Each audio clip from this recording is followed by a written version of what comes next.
최경영의 최강 시사.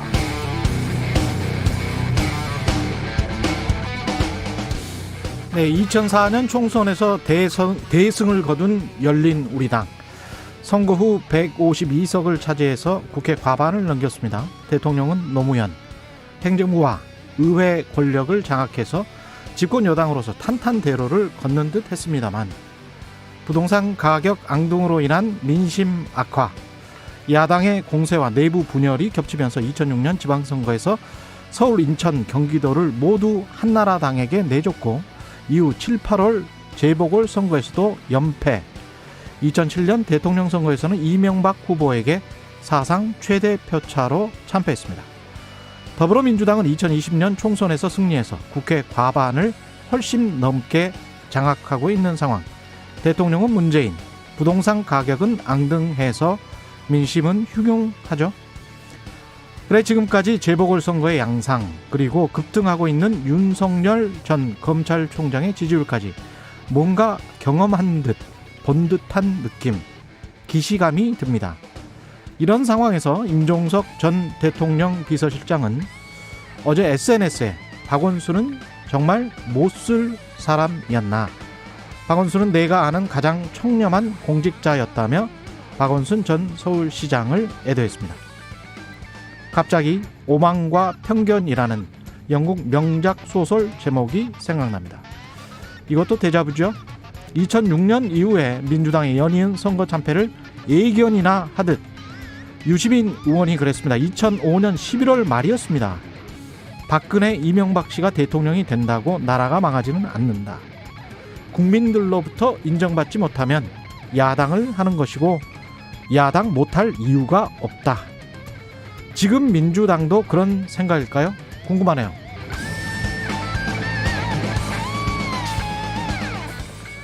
네, 안녕하십니까. 3월 24일 세상에 이익이 되는 방송 최경영의 최강시사 출발합니다. 저는 KBS 최경영 기자입니다.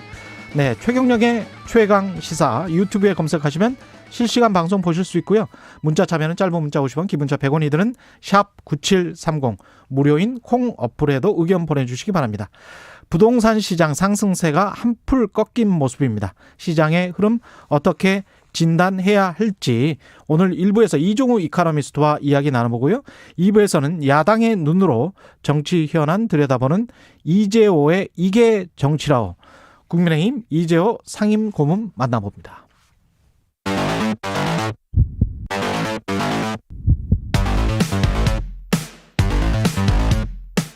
오늘 아침 가장 뜨거운 뉴스 언박싱. 네, 오늘 아침 가장 뜨거운 뉴스 언박싱 시작합니다. 민동기 기자, 김민아 시사평론가 나와 있습니다. 안녕하십니까? 안녕하세요. 예, 오세훈 후보가 단일 후보가 됐습니다. 야권에. 5차 범위 낙승을 거둔 것으로 지금 알려지고 있는데요. 어제 하우영 기자랑 우리 민동기 기자랑 나왔을 때 네. 우리가 약간의 느낌, 뉘앙스를 풍겼는데 다행히도 그 풍긴 뉘앙스와 느낌이 맞아서, 예측이 맞아서 네. 다행인 것 같습니다. 근데 초박빙으로 예상이 됐었는데 예. 5차 범위 낙승이라는 언론 보도가 일단 많은 것 같고요. 예. 그럼 왜 이렇게 승리를 할 수 있었느냐, 언론 보도를 좀 보니까 국민의힘의 조직력, 그리고 오세훈 후보 개인의 확장성, 이게 좀 결합이 된 것 같다, 이런 분석이 있고요. 예. 그리고 전략도 한몫을 했던 것 같습니다. 김종인 비대위원장 같은 경우에 시간은 우리 편이다라고 하면서 굉장히 끌 수 있는 대로 끌었거든요. 이게 좀 주요했다, 이런 평가가 나오고 있고, 예. 그리고 최근 들어 국민의힘 지지율이 조금씩 상승을 하고 있었는데 이것도 한 원인이 됐다는 분석이 있습니다. 예. 그리고 이제 이건 외부적인 요인인데 가장 큰 거는 LH 사태 있지 않습니까? 그렇죠. 이게 여권에 굉장히 부정적인 이슈였는데 이게 좀 오세훈 후보에게는 굉장히 유리한 상황이 됐다, 이런 평가가 나오고 있습니다. 원래 안철수 대표의 경쟁력이라는 것은 예. 국민의힘에 대한 거부감이 너무 커서 예. 국민의힘 후보로는 선거를 이길 수가 없으니 중도층을 확보할 수 없다. 그렇죠. 예. 그렇기 때문에 안철수 대표 카드로 이제 선거를 치러야 된다라는 이 맥락이 작용을 했던 거잖아요. 그랬습니다. 그런데 예. LH 사태가 굉장히 커지고 그것에 대한 이제 이 정권의 반감이 굉장히 이제 중도층 입장에서도 커지면서 국민의힘에 대한 비호감이 이게 누른 거죠. LH 사태에 대한 그렇죠. 어떤 문제의식이. 그러면 이제 안철수 대표의 어떤 경쟁력이라든지 이런 것도 국민의힘 자체 후보가 가지는 경쟁력과 비교해서 큰 차이가 없어지는 것이고 그렇다고 한다면 당연히 배경과 조직이 있는 국민의힘 소속인 오세훈 후보에게 이제 유리한 국면이 조성될 수밖에 없는 거고 시간이 갈수록 이제 그러한 국면은 더 이제 강해질 수밖에 없었던 겁니다. 그래서 이제 말씀하셨듯이 김종인 위원장이라든가 또 오세훈 후보 캠프도 좀 시간을 여러모로 이제 끌어서 마지막까지 단일화 시점을 좀 늦추려고 한 그런 움직임이 있었던 거고 결과적으로 뭐 그런 전략이 이제 맞아 떨어졌다 이렇게 봐야 되겠죠. 박영선 후보 같은 경우는 좋아할까요? 뭐 싫어할까요? 일단 안철수 후보가 나오는 것보다는 부담일 수밖에 없고 아마 박영선 후보 측도 예상했을 겁니다. 왜냐하면 이 안철수, 오세훈 두 사람의 단일화 국면이 계속 이어지는 과정에서도 오세훈 후보만 계속 공격을 했잖아요. 안철수 후보는 상대적으로 좀 내버려 두고. 그랬네요. 그건 아무래도 오세훈 후보가 이제 아무래도 올라올 것이다 이렇게 예상을 해서 미리 좀 공격을 한 측면이 있을 텐데 일단 어쨌든 간에 조직력에서는 지금 집권 여당이 우위일 수밖에 없는 것이지만 안철수 후보는 조직이 상당히 이제 뭐 빈약한 그런 후보였지만 어쨌든 제1야당이라는 배경을 지금 오세훈 후보는 갖추고 있단 말이죠. 그렇기 때문에 조직 대 조직의 어떤 승부가 가능하다 이런 점에서 이제 좀 부담스러운 부분이 있고 거기다가 오세훈 후보가 사실 이제 부상급식 그 문제 때문에 사퇴를 해서 그렇지 재선 서울시장 경력을 갖고 있는 거 아닙니까? 그렇죠. 서울시장 한 것만 한 5년 정도 되는 건데 이 이력을 또 무시할 수 없는 부분이 있어서 여러모로 선거 전략상에서는 상당히 좀 안철수 후보, 안철수 대표보다는 좀 껄끄럽지 않나 이렇게 이제 전망을 하고 있습니다. 근데 안철수 후보도 이야기했지만 나는 전혀 허물이 없고 의혹이 없고 셀프 보상 의혹은 저쪽이 있다. 뭐 이렇게 해서 어떻게 보면 민주당 입장에서는 뭔가 의혹이 있는 사람이 되는 게 좀 더 낫지 않냐? 뭐 이런 생각도 가질 법한데. 근데 박영선 후보 캠프 내에서는 그런 판단보다는 일단 국민의힘이 조직력이 있지 않습니까? 조직력. 그러니까 보수층은 일단 오세훈 후보를 찍을 수밖에 없고요. 그 플러스 이제 오세훈 후보가 가지고 있는 그 방금 김민하 평론가가 얘기했던 서울시장 경험도 있고 그리고 어찌됐든 오세훈 후보가 좀 부드러운 이미지를 계속 어필을 했었거든요. 그러니까 그렇게 되면은 그것도 중도층에 어떤 어필할 수 있는 그렇죠. 중도층으로 이제 중도층이 흡수될 수 있는 그런 요인으로 분석이 되고 있기 때문에 안철수 후보보다는 오세훈 후보가 좀 까다로운 상대다라는 평가를 내부적으로 좀 하고 있었던 것으로 보입니다. 근데 전략상으로는 아마 그 내곡동 땅 투기 의혹, 셀프 보상 의혹 그것을 이제 계속 끌고 갈 건데. 왜냐하면 1차적으로 지금 이 승부에서 사실은 박영선 후보 측의 전략이 뭐냐라고 할 때는 지금 여론조사상으로 굉장히 밀리고 있습니다. 그건 이제 움직일 수 없는 사실이죠. 그렇죠. 그렇다고 한다면 이 상황에서는 이제 원래 국민의힘에 붙어 있었던 비호감 딱지를 다시 붙여놔야 됩니다. 그러려면 이 오세훈 후보에게 계속해서 지금 사실 얘기하고 있는 게 뭐 거짓말했다, 해명을 바꿨다, 그다음에 뭐 이런 의혹이 있다라고 하면서 이것은 마치 이명박 전 대통령 같다 이렇게 얘기를 하고 있거든요. 그러니까 국민의힘에 대한 비호감의 가장 큰 비중을 차지하는 게 전직 대통령들 문제 아닙니까? 이걸 계속해서 이제 좀 리마인드 시키는 거죠. 그래서 이명박 아바타다 뭐 이런 식으로 계속 공격을 하면서 이제 그 딱지를 다시 붙여놓는 것이고 거기다 더해서 이 검증 국면을 계속 끌고 가면서 일종의 흙탕물 선거를 만들 겁니다. 그러니까 오세훈 후보 입장에서도 계속 이렇게 검증 선거로 가게 되면 오세훈 후보도 뭔가 반격을 해야 되거든요. 그럼 지금 당장 이제 이게 논쟁거리가 안 되는 것도 다 끄집어내서 이제 얘기를 할 수밖에 없습니다. 그래서 이제 도쿄 뭐 이 아파트 뭐 그 얘기도 나오고 거기에 대해서 박영선 후보가 또 이제 그 거론한 뭐 야스쿠니 뮤다 이렇게 표현한 또 야당 인물들을 뭐 고발하고 이런 식으로 계속 흙탕물 선거로 가면 이게 중도층의 입장에서는 정치 혐오가 발생을 해요. 그래서 이 투표장에 올 수 있는 유인이 제거가 될 수 있습니다. 그러면 이러한 이제 흙탕물 선거 국면에서는 이게 선거 공학을 말씀드리는 겁니다. 그게 좋다 싫다가 아니라 그렇죠. 이런 흙탕물 국면에서는 조직표를 더 많이 동원할 수 있는 측이 유리해지거든요. 어쨌든 왜냐하면 조직표에 속하는 사람들은 흙탕물이든 아니든 투표하러 가니까. 나는 근데 그 조직표라는 게 사실은 거부감이 있는 단어거든요. 저는. 네. 왜냐하면 조직표라는 게 있어? 진짜? 그러니까 조직에서 하라면 해? 조직표를 아니 그냥 각각 개인의 유권자잖아. 조직을 너무 우리 뭐 폭력 조직 뭐 이런 걸로만 이해하시는 것 같아요. 아니 저는 이게 KBS도 조직입니다. 아니 KBS도 조직이긴 하지만 이게 투표는 헌법이 보장한 국민의 주권이에요. 그래서 각 개인이 그냥 행사를 하면 되는 건데 자꾸 뭐 국민의힘도 민주당도 조직이 크네 작네 뭐 이게 지금 네, 그 그러니까 조직표에서 아무리 정치공학으로 이야기를 한다고 하지만 제 가치에는 제 민주주의 가치에는 좀 반하는 것 같아요. 그러니까 조직이라는 게 시키면 한다 이 문제가 아니라 얼마나 지지의 정도와 지지의 강도가 얼마나 이제 잘 구성되어 있느냐 그 논리가 이 얘기를 하는 거죠. 그러니까 그래서 핵심 지지층이라고 그렇죠. 핵심 지지층을 얘기하는 게 일반적으로 조직표 이렇게 거론하는 건데 이걸 뭐 지금 그런 세상입니까? 뭐 예를 들면은 지금 뭐 각 당도 거대 정당도 당원 민주주의 이런 것들을 어느 정도 이제 구성을 해서 당원의 눈치를 이제 국회의원들과 이제 지도부가 볼 수밖에 없는 그런 세상인데 그렇죠. 지금 뭐 조직표라고 표현한다고 해서 뭐 대장이 시키면 뭐 가서 투표한다 뭐 이런 내용은 아니죠. 약간 좀 권위주의 냄새가 나서 조직표라는 그 단어에 권위를 제가 이 자리에서 권위를 박살내겠습니다. 제가 재보궐선거 특성상 제발 그래주세요. 진행자의 권위를 제가 이 재보궐선거 특성상 투표율 상대적으로 낮거든요.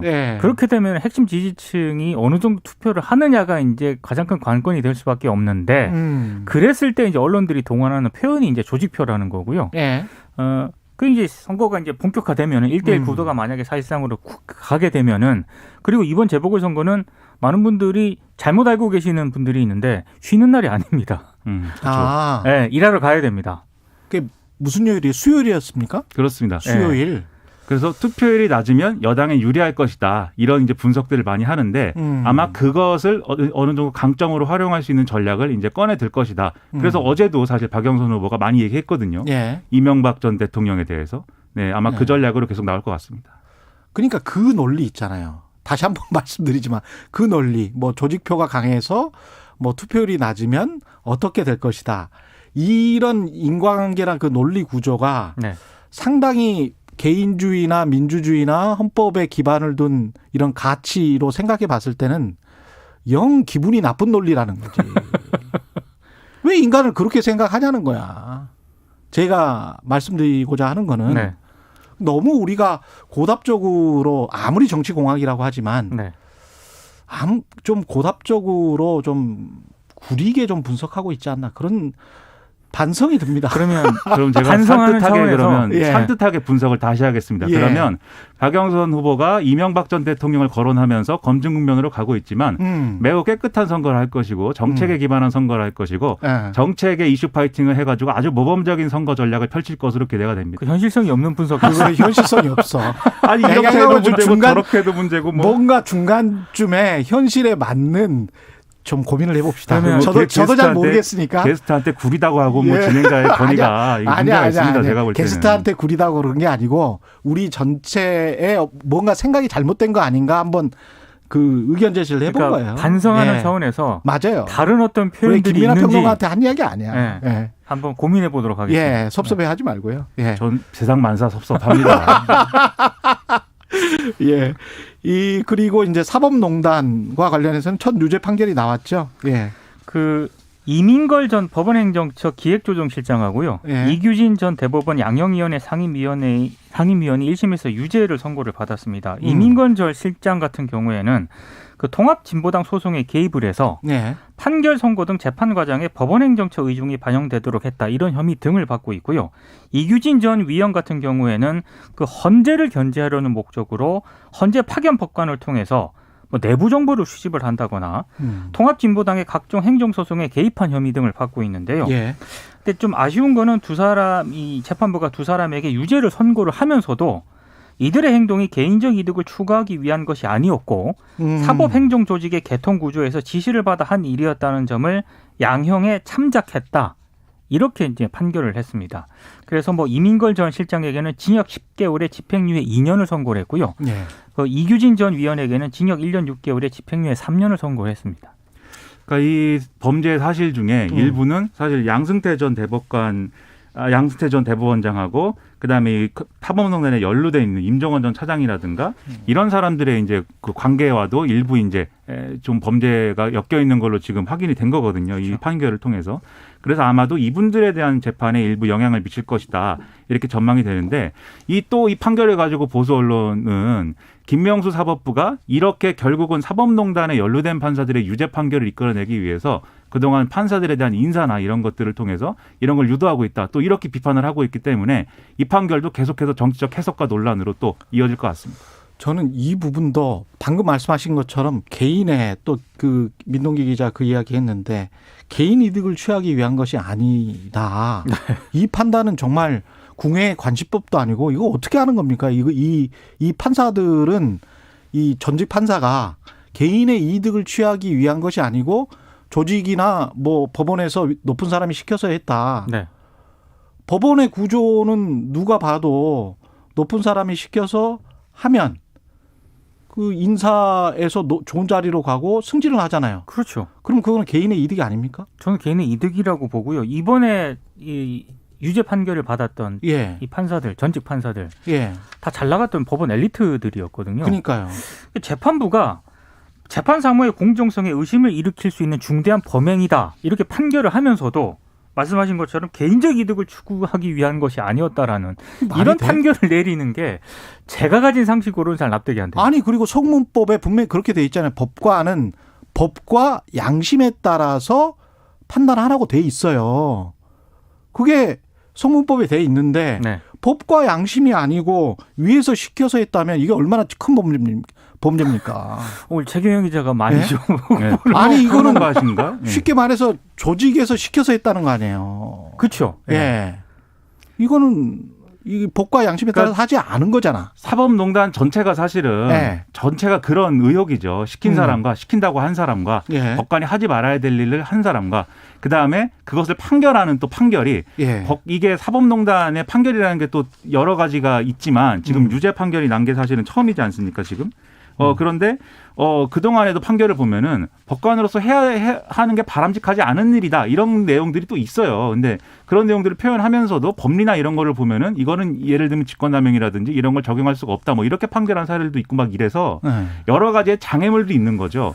그래서 그런 것들을 좀 더 우리가 바라는 대로 시원하게 판결을 내려줬으면 좋았을 텐데 그렇지 않은 모습을 보이다가 그래도 이게 유죄 판결이 났기 때문에 앞으로의 재판에 어떻게 영향을 미칠 것이냐 약간은 그래도 기대를 가지는 거죠. 살짝은 봐준 것 같아요. 너무 강경파셔. 뉴스 언박싱 민동기 기자 김민하 평론가였습니다. 고맙습니다. 고맙습니다. KBS 1라디오 최경영의 최강시사 듣고 계신 지금 시각 7시 37분입니다. 수요일 아침 출근길 날씨 정보입니다. 오늘 일교차가 크게 벌어져 있고요. 일부 내륙은 서리가 관측되기도 했는데 어제보다 아침 기온 약간 올랐습니다. 낮 기온도 무척 포근하게 올라서 대부분 15도 넘어서겠습니다. 서울, 부산이 16도, 강릉은 20도까지 기온 오르겠고요. 금요일쯤 되면 기온이 이번 주 중 가장 높아서 광주가 무려 24도까지, 서울은 금요일에 20도까지 기온이 예보돼 있습니다. 토요일과 일요일에 걸쳐서는 전국에 봄비가 한 차례 지나겠습니다.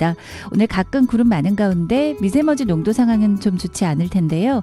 오전 중에 그렇습니다. 대부분 중서부 지역, 일부 남부 지역은 대기 정체와 함께 어제 유입된 황사 영향으로 농도 높다가 오후부터 보통 수준 회복하겠고요. 현재 건조주의보가 강원 영동에 발효 중인데 불씨 관리 잘 해주시기 바랍니다. 현재 서울 기온은 영상 6도입니다. KBS 날씨정보 최영우였습니다. 계속해서 이 시각 교통상황입니다. KBS 교통정보센터의 김민희 씨가 정리해드립니다. 네, 출근 교통량이 빠르게 늘고 있습니다. 수도권 제일순환고속도로 일산에서 판교 쪽으로는 자유로 부근과 다시 서운분기점에서 송내 사이로 정체고요.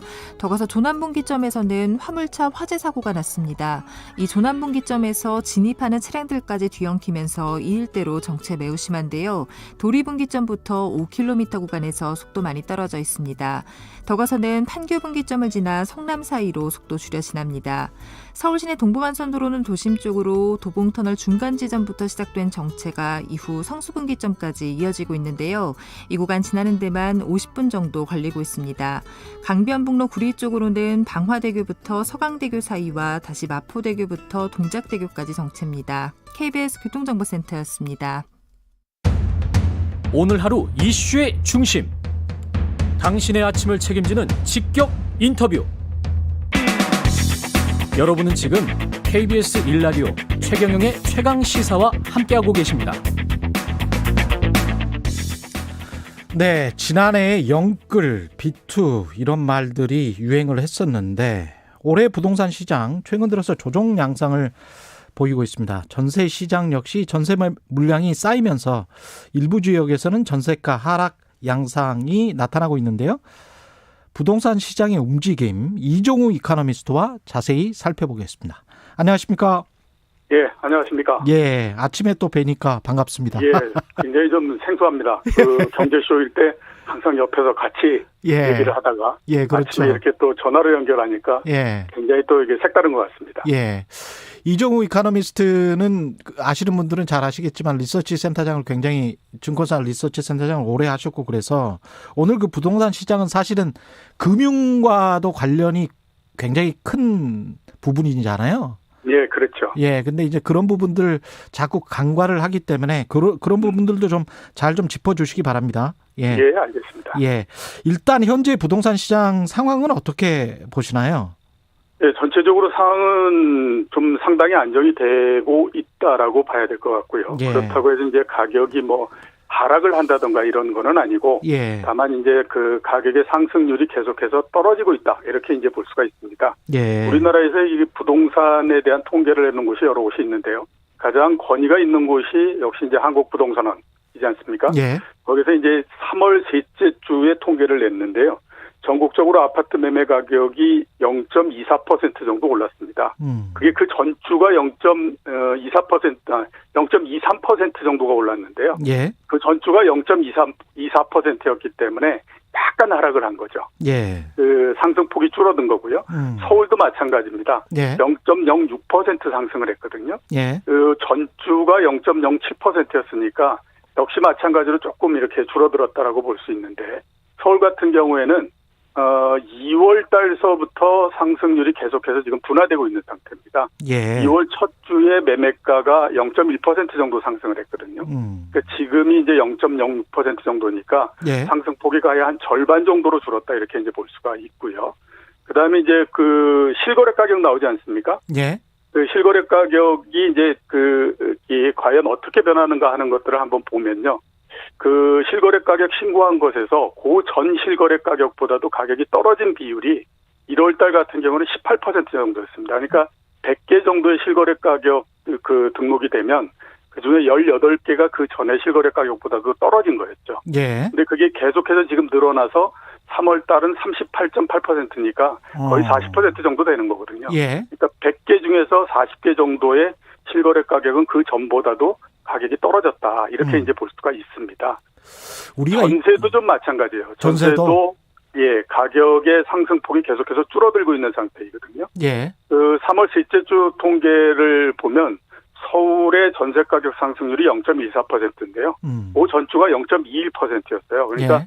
상대적으로 전세 가격의 하락 둔화되는 폭은 매매가보다도 훨씬 더 빠르게 좀 둔화되고 있다. 이렇게 이제 볼 수 있겠죠. 전세가 같은 경우는 제가 지금 전세를 옮기는 상황이어서 예. 다음 주에 제가 직접 경험을 했는데요. 예. 한 두세 달 사이에 1억 정도 떨어지더라고요. 예, 그렇죠. 그래 저는 좀 조급해서 미리 구해 놓자 이래 가지고 미리 구했는데 그 사이에 떨어지더만요. 예. 예. 그래서 이게 조금 좀 분위기가 떨어지는 분위기다. 그렇죠. 이거는 저도 실감을 하고 있어요. 예, 예.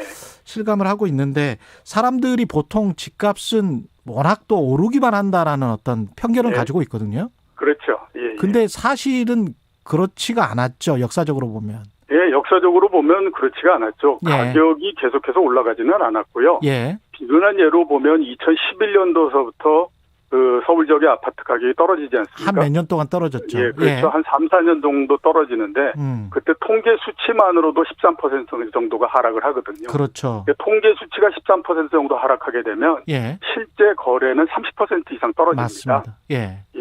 예. 그다음에 또 그 전에도 보면 예. 우리가 그 분당, 일산 이런 그 5대 신도시 만들지 않았습니까? 그렇죠. 그 발표 나고 1년 후 정도서부터 가격이 떨어지는데 한 2년 동안에 걸쳐서 20% 넘게 가격이 하락하거든요. 맞습니다. 그렇기 때문에 예. 부동산 가격이 지금은 계속해서 몇 년 동안 올랐기 때문에 부동산 가격은 지속적으로 계속해서 상승하는 거다라고 생각하지만 예. 그 중간중간에 보게 되면 굉장히 큰 폭으로 하락을 하고 이런 그 형태가 나오기 때문에 예. 지금도 꼭 그렇게 그 부동산은 불패다 이런 그 생각을 가지면 안 되고요. 예. 제가 몇 년 전에 예. 일본의 왜 그 일본경제신문이라고 있지 않습니까? 그렇죠. 니혼게이자 예, 니혼게이자. 거기 예. 그 기자하고 인터뷰를 했었는데 예. 한국의 부동산에 대해서 물어보더라고요. 그래서 예. 제가 그냥 엉겹결에 그 우리나라는 부동산 불패 신화가 있기 때문에 가격이 그렇게 쉽게 떨어지지 않는다라고 얘기했더니 예. 일본 그 기자가 굉장히 놀라는 표정으로 예. 아니 부동산의 불패 신화라는 게 어딨냐 부동산도 가격인데 왜 그게 예. 안 떨어지냐라고 얘기하더라고요. 예. 그래서 제가 그거 옛날에 20년 전에 당신 나라에서 그렇게 그 썼던 얘기다 이 얘기를 그렇죠. 했었거든요. 예. 그러니까 부동산도 가격이 언제든지 떨어지고 할 수 있기 때문에 꼭 지금과 똑같은 모양의 형태로서 진행된다라고 볼 수는 없는 거죠. 그 세대 경험이라는 게 참 무서운 것 같습니다. 특정 예, 그렇죠. 그 어떤 상승기를 뭐 지나친 세대, 특히 그게 한 20대 상황이라면 거기에 관한 그 강한 기억이 있기 때문에 그냥 계속 그렇게 가는 거라고 생각을 많이 하는데 사실은 여러 요인이 지금 부동산 가격에 작용을 하거든요. 제가 이제 예, 그렇죠. 금리랄지 정책 요인이랄지 가격 요인이랄지 그 좀 하나씩 따져보죠. 가격 요인은 예. 어떻게 생각하세요? 지금 현재 가격이 높다 낮다 여러 가지 논쟁이 있을 수가 있는데 어떻게 생각하십니까? 글쎄 뭐 보는 사람의 그 견해에 따라서 굉장히 많이 다르겠지만 예. 지금의 가격이 굉장히 과다하다라고 하는 거에 대해서는 아마 누구도 부정하기는 좀 어렵지 않을까라는 생각이 많이 들어요. 예. 그 서울 지역이나 이런 데를 중심으로 해서 한 4, 5년 동안에 걸쳐서 계속해서 가격이 상승하지 않았습니까? 예. 통계적으로 봤을 때에도 가격 상승률이 60% 정도 넘는 상태이거든요. 예. 그렇기 때문에 상당히 가격이 높아진 상태가 됐고요. 이제는 그 높은 가격에 계속해서 이 걸림돌로서 계속 걸리고 있다 이렇게 볼 수가 있습니다. 그래서 지금의 상태에서 계속 그 가격이 올라가고 하는 거는 쉽지가 않고요. 어차피 예. 부동산이라고 하는 것은 덩치가 굉장히 큰 자산이기 때문에 각 개인들의 소득이 어떻게 되느냐 하는 걸로 것이 굉장히 중요한 거거든요. 예. 궁극적으로 보면 소득이 뒷받침되지 못하면 부동산 가격의 상승은 계속해서 진행이 될 수 없다라고 하는 건데, 그렇죠. 그게 이제 그 한계에 좀 부딪히고 있는 그런 예. 상태다라고 볼 수가 있겠죠. 연봉 1억 원을 번다고 하더라도 강남에 지금 아파트가 보통 뭐 20억 원 하니까 20년을 아무것도 안 쓰고 모아야 된다는 그런 이야기잖아요. 예, 그렇죠. 예. 근데 그거는 뭐 사실상 힘든 일이 아니겠습니까? 그렇죠. 연봉 1억 원의 소득자도 그런 상황인데, 근데 예. 이제 이게 워낙 돈이 많이 풀려서 이 금융 요인으로 좀 가봐야 될 것 같은데, 예. 저금리 상황이고 돈이 많이 풀려서 계속 이렇게 가는 거 아니냐, 예. 이렇게 또 믿고 있는 분들도 있으세요? 자, 그게 이제 최근에는 상당히 좀 그 변화하는 모습이 지금 되고 있기 때문에 예. 제가 봤을 때 지금 우리나라의 부동산 시장도 이전에 몇 년간은 상당히 다른 상황에 지금 부딪혀 있다라는 생각이 들거든요. 예. 그러니까 이 전 같은 경우를 보면 저희가 말씀하셨던 것처럼 계속해서 이제 그 돈도 많고 금리도 낮고 그렇기 때문에 사람들이 꾸준히 계속해서 돈을 빌려서 집을 사는 형태가 되다 보니까 그런 상태에서는 가격을 막기 위해서 공급을 늘린다든가 세금을 더 부과한다든가 한다고 하더라도 사람들의 욕망이 굉장히 큰 상태고 가격이 오른다라고 하는 기대가 너무 큰 상태이기 때문에 그게 막히지를 않는 형태가 되는 거거든요. 그렇죠. 근데 이제 지금은 보면 앞에서 말씀드렸던 것처럼 가격도 굉장히 높은 상태인데다가 작년도 말서부터 국제금리가 계속해서 상승을 하고 있습니다. 미국 채금리가 계속 그렇죠. 그렇죠. 예. 미국의 10년물 국채 수익률 이런 것이 이제 가장 낮을 때 0.4%였다가 최근에는 보면 1.7%까지 상승을 한 상태고요. 0.4였을 때가 한 1년 전입니까? 이게 그렇죠. 그 작년도 4월, 5월이었으니까 거의 한 1년 전 정도죠. 1년 전에 0.4였는데 지금 1.6 뭐 이런 거잖아요. 예, 1.7 이런 정도 되고요. 어휴. 우리나라의 10년물 국채 수익률도 예. 2.1% 정도 됩니다. 예. 그러면 우리나라에서 대출을 했을 때 그 결정하는 금리 자체가 은행이 발행한 채권의 수익률에다가 플러스 알파를 하는 거거든요. 예. 근데 그 국채 수익률이 올라간다라고 하면 은행의 은행채 금리도 올라갈 수밖에 없고요. 올라갈 수밖에 없습니다. 예. 전체적으로 대출 금리가 올라갈 수밖에 없는 형태가 되기 때문에 그리고 지금 우리나라뿐만 아니라 전 세계적으로 금리가 올라가는 것이 예. 이게 일시적인 현상이 아니라 예. 이제 금리는 바닥을 치고 대세적으로 계속해서 올라가는 거기 때문에 예. 시간상의 문제일 뿐이지 지금보다도 금리가 훨씬 더 높아진다라고 볼 수밖에 없고요. 코로나 백신으로 코로나가 극복이 된다면 예. 그런 그렇다면 말씀이 예. 속도가 더 빨라지겠죠. 더 빨라지고. 예. 예. 그리고 올해 연말이나 내년 초 정도가 되면 아마 한국은행이 금리 인상을 본격적으로 고민을 하면서 시작을 할 가능성이 굉장히 높습니다. 정책금리도 올라갈 수 있다. 예. 그렇죠. 지금 많이들 얘기하는 게 미국의 연준이 금리를 굉장히 낮게 갖고 가고 있기 때문에 한국은행이 금리를 올리지 않을 거다라는 얘기를 많이 하고 있거든요. 예. 근데 그거는 맞는 얘기가 아닌 게 예. 금융위기가 나고 미국이 처음으로 금리를 올리기 시작한 게 2015년 말서부터입니다. 그렇습니다. 우리나라 같은 경우에는 금융위기가 나고 1년 정도 지난 2010년도부터 금리를 5번이나 올려버렸거든요. 맞습니다. 예. 예, 그러니까 지금도 한국은행이 이렇게 상황을 보고 있는 상태인데 우리나라의 경제 상황이나 그다음에 기준금리의 수준이나 이런 것들을 봤을 때는 이게 너무 낮다라는 생각을 많이 하고 있기 때문에요. 예. 아마 올해 하반기 정도서부터는 금리를 올리는 것이 맞느냐 아니냐라는 얘기를 굉장히 많이 하고 예. 따르면 올해 연말이나 내년 초 정도서부터 실제적인 금리 인상에 들어갈 가능성이 높거든요.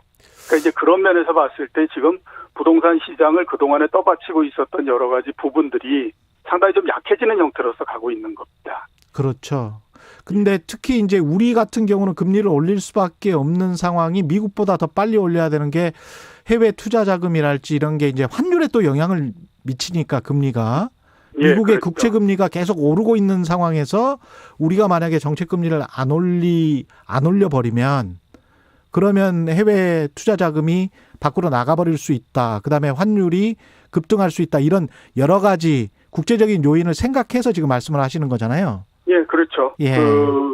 달러화가 최근에 보면 계속해서 지금 강세가 되고 있는 상태입니다. 예. 다른 것보다도 미국의 금리가 계속해서 상승을 하니까 예. 여러 나라들에 있는 자금들이 미국으로 조금씩 계속해서 몰려 들어가고 있는 상태거든요. 근데 미국의 금리가 지금 예상으로 10년물 수익률 이런 게 올해 연말 되면 2% 훨씬 넘어서 잘못하면 2.5%까지도 갈 수 있다 이런 생각을 하고 있거든요. 예. 그 정도가 되면 이거는 자금이 미국으로 이동하고 이러는 것들을 막을 수가 없는 상태거든요. 예. 그러면 우리나라를 비롯해서 다른 나라 같은 경우에는 이걸 막기 위해서는 그 나라의 금리를 올리는 수밖에 없는 거죠. 예. 그렇게 해서 방어를 해야 되는 상황이기 때문에 예. 지금 일단 국제적인 자금 이동 이런 부분들로 봤을 때에도 일정하게 어느 정도의 금리 상승과 정책 금리 인상 이거는 불가피하다라고 봐야 되는 거죠. 지금 상황에서 무주택자 특히 청년 세대 궁금한 사람들 많을 텐데 어떻게 해야 될까요? 재작년 언론에서 많이 만든 단어가 영끌, B2 이런 거였지 않습니까? 예. 지금에서 영끌하는 거는 굉장히 위험합니다. 이게 많이들 가격이 상승하기만 한다라고 생각을 하기 때문에 예. 빚을 얼마든지 내 가지고 일단 장만을 해 놓으면 나중에 가격이 올라서 이거를 보충해 준다라는 얘기를 하지만 예. 만약에 반대로 가게 되면요. 이건 몇 년 동안에 아무튼 인생이 굉장히 피곤해지는 형태가 되죠. 그러니까 그럼요. 내가 몇 천만 원을 빌려서 집을 샀는데 예. 집값은 오르지 않거나 떨어지고 대신에 내가 내야 되는 이자는 계속해서 늘어나는 형태가 되면 이거는 생활 자체가 굉장히 어려워지는 형태가 됩니다. 예. 그렇기 때문에 지금은 일단 부동산 가격도 굉장히 높은 상태고 계속해서 금리가 올라갈 가능성도 높고 하기 때문에 이런 모든 것들을 감안하면 지금 어느 정도 좀 관망을 하시는 게 낫고요.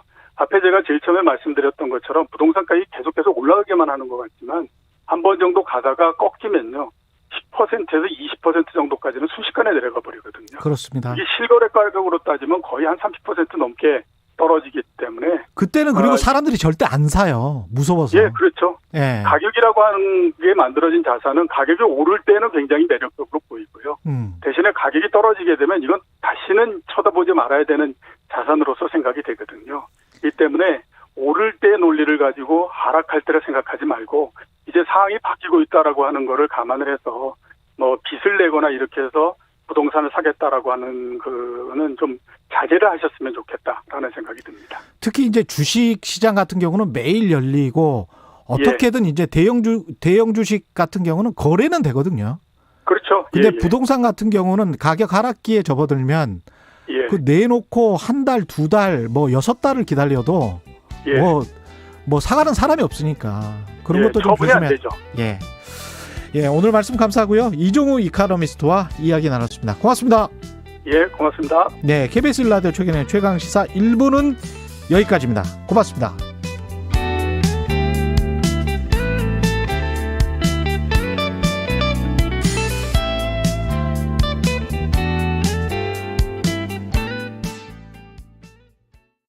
말 같은 말.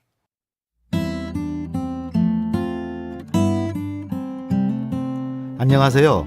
강원국입니다. 말을 잘하려면 또 글을 잘 쓰려면 어떻게 해야 하나요? 답은 간단합니다. 말은 글로 준비하고 글은 말로 준비해야 합니다. 말과 글은 서로가 서로를 견인하고 보완합니다. 마음을 다해 말하고 말한 것을 글로 써보고 또 말하기 위해 글을 쓰는 것, 이것이 글 잘 쓰고 말 잘하기 위한 제 노력의 전부입니다. 저는 말하듯이 쓰라고 합니다. 그 의미는 3가지입니다. 첫째, 자주 쓰자는 겁니다. 흔히 밥 먹듯이 한다고 하잖아요. 그런데 밥 먹는 것보다 더 자주 하는 게 말이지요. 수시로 말하듯이 글을 써보세요. 둘째, 말해보고 쓰자는 뜻입니다. 할 말이 있는지 없는지, 말이 되는지 안 되는지를요. 셋째, 글을 구어체로 쓰자는 얘기입니다. 우리는 말할 때보다 글 쓸 때 더 경직되는데요. 그러지 말고 편하게, 말처럼 자연스럽게 쓰자는 겁니다. 저는 또한 글 쓰듯 말하라고 합니다. 역시 3가지 뜻이 있습니다. 첫째, 머릿속으로 준비한 뒤에 말하자는 겁니다. 말은 내뱉고 나면 주워 담기 어렵습니다. 그러니 글을 쓸 때처럼 충분히 생각해보고 말해야 합니다. 둘째, 또박또박 말하자는 겁니다.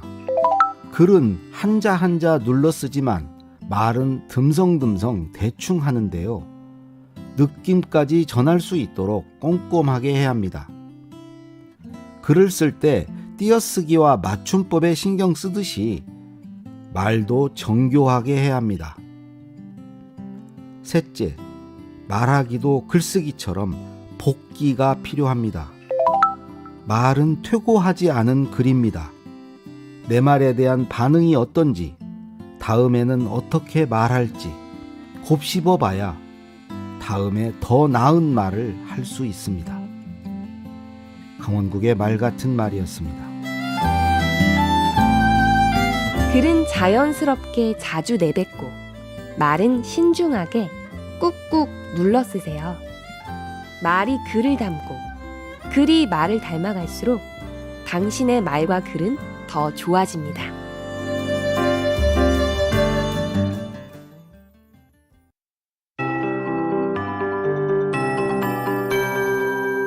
KBS 58분 날씨. 오늘은 일교차가 확연히 벌어지겠습니다. 아침 기온은 어제보다 올랐지만 오늘 일부 내륙은 서리가 관측되기도 했을 만큼 영하권으로 기온이 떨어져 다소 추운 곳도 있었고요. 서울은 오늘 아침 기온 5도대로 출발을 했습니다. 낮 최고 기온은 부쩍 올라 대부분 포근하겠습니다. 겉옷이 점차 거추장스러울 만큼 기온은 점점 오를 전망이고요. 서울, 부산이 오늘 16도, 세종, 광주, 제주 18도, 강릉은 20도까지 올라 오늘 전국 전국의 낮 기온은 14도에서 20도 분포가 되겠습니다. 내일은 서울이 18도까지 오르겠고 금요일은 무려 20도까지, 광주의 금요일 예상 낮 기온은 또 24도까지도 전망이 됩니다. 토요일과 일요일은 이보다 기온이 4, 5도 떨어지겠지만 평년보다 높은 기온 속에 전국에 봄비 소식이 있습니다. 오늘 가끔 구름이 많겠습니다. 제주도는 좀 흐리겠고요.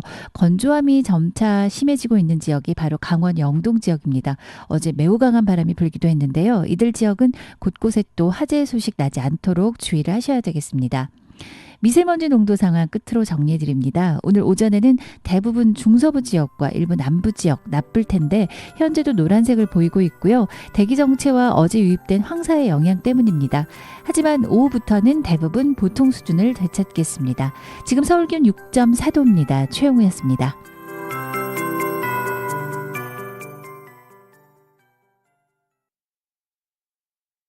정성을 다하는 국민의 방송 KBS가 8시를 알려드립니다. AM 711kHz, FM 97.3MHz, KBS 1라디오입니다. HLKA.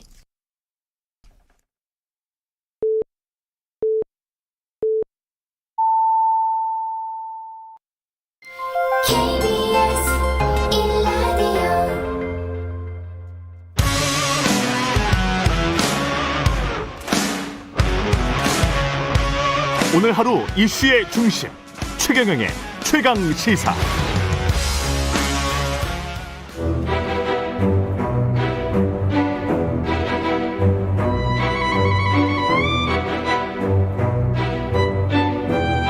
이재호의 이게 정치라오.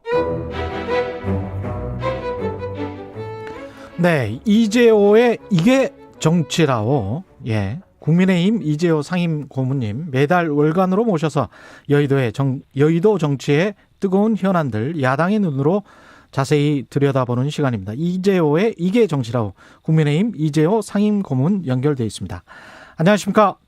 예, 안녕하십니까? 예, 오세훈 후보가 됐습니다. 야권 단일 후보로.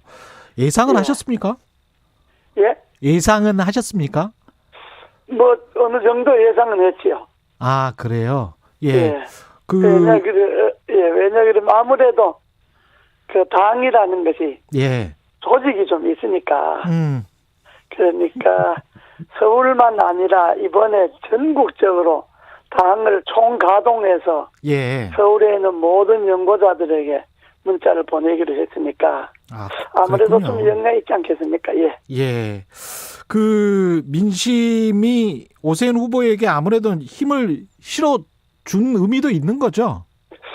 그렇죠. 아무래도 지금 전국이 여당이 뭐 너무 하니까 해도 그러니까 아마 좀 여당이 좀 너무 염치 없는 짓을 많이 하니까 그러니까 좀 민심이 좀 돌지 않겠습니까? 그게 반영되지 않았겠습니까? 근데 이제 그 고문님을 비롯해서 김무성 전 대표도 그렇고 김종인 위원장이 단일화를 막는 걸림돌이라고 그 전에 이제 한 일주일도 안 된 것 같은데 우려의 목소리도 내고 비판도 했는데 결국은 그렇습니다. 김종인 위원장 말대로 그냥 됐어요. 결과적으로는 김종인이 옳았다 이렇게 볼 수도 있는 거 아닌가요?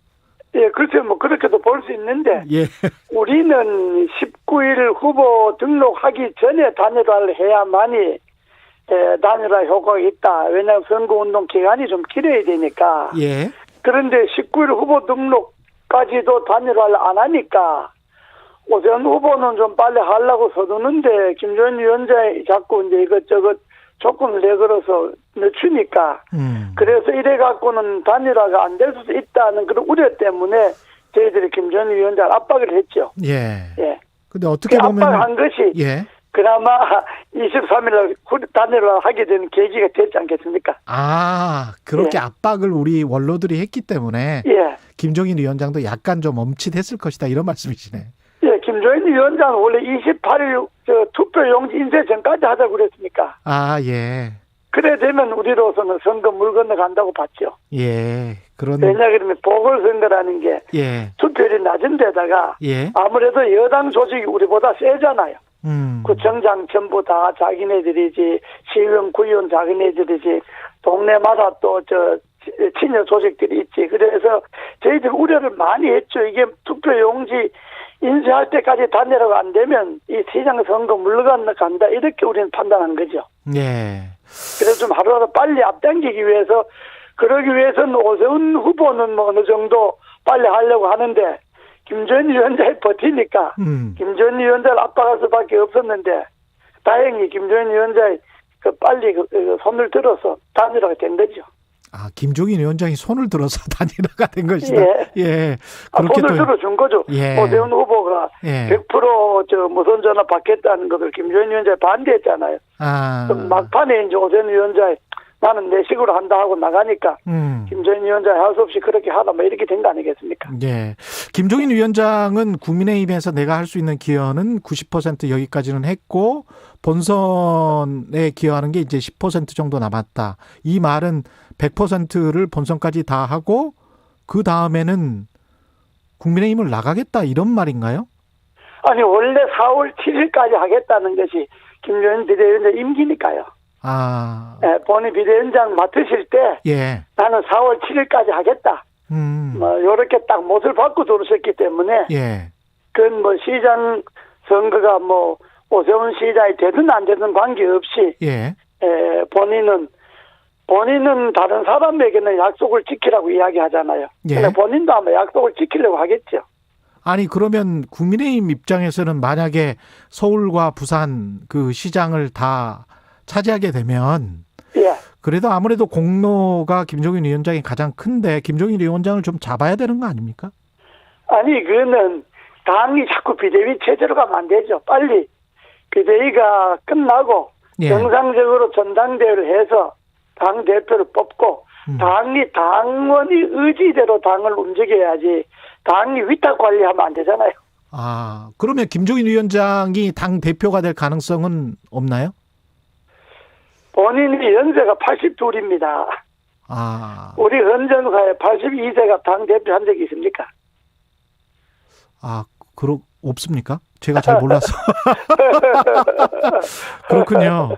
아니 그렇게 되면 왜냐하면 국민의힘 입장에서 봤을 때는 너무 큰 손실일 수도 있어서 김종인 위원장이 82세지만 가령 이른바 이제 제3지대로 가서 뭔가 또 다른 정당을 창당을 한다고 하면 그것도 참 곤혹스러운 일 아닐까요? 국민의힘 입장에서는. 뭐 그렇게 정치가 뭐 장난하는 것도 아니고 제1야당의 비대위원장 1년을 했는데 제3지대에 가서 무슨 정치세력을 만들어도 제1야당과 합해서 범야권 통합을 하는데 기여한다면 그건 참 좋은 일이죠. 왜냐하면 어차피 국민힘만 갖고는 정권 교체가 어려우니까 제3지대를 비롯해서 뭐 국민의당 할 것 없이 범통합 야당을 만들어야 하니까 그렇게 하려면 국민힘도 빨리 시장선거 이거 보궐선거 치르고 전당대회 해갖고 당이 자생력을 길러야 되잖아요. 언제까지 당이 남의 손에 위탁 경영할 수가 없고 자생력을 길러야 되니까 그렇게 하려면 4월 7일 보궐선거 끝나고 통합 전당대회를 열어갖고 국민의힘이든 국민의당이든 또 밖에 있는 친여 중도 할 것 없이 단일 세력을 만들어서 대선에 나가야 정권 교체가 가능하지. 대선도 뭐 뿔뿔이 이렇게 나가면 안 되잖아요. 그 여의도 그런 역할을 김종인 위원장이 밖에서 하실 수 있죠. 그래서 단일 후보로 만들 수는 있다. 그렇습니다. 근데 이제 여의도 정치가 단일 후보를 만드는데 기여할 수 있다. 뭐 기여할 수도 있겠지만은 단일 후보를 만든다고 하는 것은 각 정치 세력 간의 그 이해관계가 합치가 돼야 되잖아요. 그렇죠. 그런 일을 뭐 이제 뒤에서 조정을 하실 수는 있겠죠. 근데 그 단일 후보는 국민의힘 이름으로 나오는 단일 후보를 생각하시는 거네요. 이재호 고모님은. 그렇지 않습니다. 범야권 단일 후보죠. 대선도 마찬가지로. 지금 이번 시장 선거가 좋은 하나의 견본이잖아요. 이번 시장 선거에 오세훈 후보가 당선은 됐지만은 승자이긴 하지만은 사실상 야권 단일 후보 흥행을 성공시킨 거는 안철수 대표잖아요. 안철수 대표가 대선을 포기하고 시장 선거에 뛰어들어서 국민의힘 후보와 단일 후보 경쟁을 하겠다고 해서 흥행이 된 거잖아요. 예. 그러니까 결국은 이번에 오세훈 후보나 안철수 후보 둘 다 승자지요. 한 사람은 경선에 이겨서 승자고, 한 사람은 야권 단일 후보 경선판을 흥행판을 만드는 데 기해서 승자고. 그러니까 둘 다 승자로 봐야죠. 그 여의도 정치가에서 호사가들이 말하는 소리 있지 않습니까? 김종인 위원장이 딴 생각을 하고 있는 것이 아닌가. 국민의힘을 나와서 제3지대에서 윤석열 후보라고 말해야 될지 모르겠습니다만 윤석열 전 검찰총장과 힘을 합해서 국민의힘을 배제한 제3지대. 그 딴 생각에 관해서 들어보셨어요? 혹시? 그건 말 떠도는 참새들이 이야기인데 정치권에 그런 이야기가 많이 나오잖아요. 나오는데 김 전 위원장이 현명한 사람인데 우리나라는 예를 프랑스처럼 마크롱처럼 다당제 같으면 그런 게 가능합니다. 다당제 같으면. 근데 우리나라는 양당제가 뿌리를 박았잖아요. 이 다당제가 되려면 중대선거구로 고쳐야 되고 헌법도 분권형 대통령을 바꿔야 되고 이게 정치 지형이 바꿔서 다당제가 되면 지금 그런 생각이 가능하지만은 지금처럼 양당제가 고착되어 있는 정치 풍토에서는 제3세력 만들어가고 성공한 일이 없다는 거는 김정인 위원장 스스로가 잘 알죠. 또 본인도 그렇게 말씀하시고. 그 안철수 대표 같은 경우는 어떻게 해야 될까요? 특히 선거 이후에는 본인도 그 선거 후에 합당하겠다는 이야기를 한번 한 적이 있거든요. 국민의힘과. 어떻게 해야 된다고 보십니까? 선거 후에는 자연스럽게 대선 국면으로 가면 국민의힘도 통합 전당대회를 해야 되니까 통합해야 되잖아요. 밖에 있는 무소속도 받아들이고 국민의당하고도 통합을 하고 또 밖에 있는 중도 범시민단체들하고도 통합을 하고 해서 그야말로 수권 정당을 만들어야 되니까 그 과정에서 안철수 대표의 역할이 있고 또 국민의당도 통합을 해야 안 되겠습니까? 어차피 대선이 목적인 홍길동의 대통령이 된다 이게 목적이 아니라 지금 야권의 목적은 정권 교체가 목적이잖아요. 홍길동이가 나오든 이몽룡이가 나오든 좌우지간에 현재 문재인 정권은 더 이상 연장 안 시키겠다는 것이 야권의 생각이잖아요. 그러니까 자연적으로 통합 야당을 만들어야 안 되겠습니까? 단일 대오로 뭉쳐야 한다 이런 말씀이시네요. 그렇습니다. 그래야 안 이기겠습니까? 그러면 윤석열 전 총장도 영입을 해야 되는 거네요? 영입하면 좋죠. 본인이 아직까지는 본인이 지금 간보고 있지 않습니까? 정치를 한다고 선언을 딱 하고 하면 시장선거 끝나고 하면 본인이 이제 간보기가 끝나면 움직이면 밖에서 자기 나름대로 또 세력을 모아서 정당을 만들든 지금 지지도가 높으니까요. 그렇다 하더라도 대선 국면에 가서는 통합의 야당을 만들어야죠. 근데 윤석열 전 총장이 바로 국민의힘으로 입당하기는 쉽지 않을 것이다. 그건 안 할 거예요. 그건 누가 그래 하겠습니까? 윤석열 총장도 미련한 사람이 아닌데 느닷없이 지금 국민의힘으로 들어오겠습니까? 그러면은 이제 안 할 겁니다. 방금 말씀하셨던 것처럼 안철수 후보처럼 제3지대에서 머물러서 하다가 어떤 대선 전 몇 개월 전에 이렇게 국민의힘으로 흡수 통합 이렇게 되는 건가요? 아니 이제 어차피 야권 단일 후보 바람이 또 불지 않겠습니까? 왜냐하면 국민의힘의 후보 따로 나오고 국민의당 따로 나오고 또 윤석열 쪽에서 나오고 이렇게 하면 대선 후보가 난립이 되니까 그래 돼갖고는 못 이기지 않습니까? 그러니까 본인들이 다 정권을 교체해야 되겠다는 의지가 있으면 어차피 단일 대오를 만들어야 되니까 여기 있든 저기 있든 다 합쳐야 되니까 그 지점에 가서 여러 가지 이제 정치적 상황을 고려해서 통합의 야당을 만드는데 참여하지 않겠습니까? 지금 말씀하시는 거 쭉 들어보니까 오세훈 후보가 말한 우파 플랫폼 있잖아요. 윤석열, 김동연, 홍정욱, 금태섭 다 모으겠다는 그런 것과 이제 비슷한 구상을 고모님도 하시고 있는 것 같습니다. 개인이 모으는 건 별 의미가 없습니다. 예. 김동영, 금태섭, 쭉 여러, 예. 이름 깨나 있는 사람들이 많이 있는데, 예. 그 사람들 개인적으로 모아갖고는 의미가 없고요. 예. 대선 국면에 가면, 어차피 여당이 지금, 어쨌든 5년간 집권을 했는 조직이잖아요. 예. 언제 이제 염치 없는 짓을 많이 해갖고, 민심이 떠났기 때문에 정권 교체를 한다고 하는 거지. 예. 지금 민주당의 정치를 잘했으면, 대개 10년 주기가 있지 않습니까? 예. 대개 이제 김대중 노무현 10년, 이명박 박근혜 10년, 박근혜는 중간에 임기 못 채웠지만은, 예. 대개 이게 이제 10년, 권력의 주기가 10년 주기로 이제 변하는 게 이게 있지 않습니까? 지난 20년은 그랬죠. 예. 그렇습니다. 예. 이제 그런 건데, 지금 미국의 트럼프가 4년 만에 바뀌듯이, 이 문재인 정권이 너무 못하니까, 이번에 LH 부동산 대책을 25번인가 26번 냈는데도 LH가 터졌잖아요. 예. 그 국민들이 오늘 어떤 조사 보니까 대통령 지지도가 31% 이래 되는데, 이건 이미 이 정권으로서는 수명을 다한 겁니다.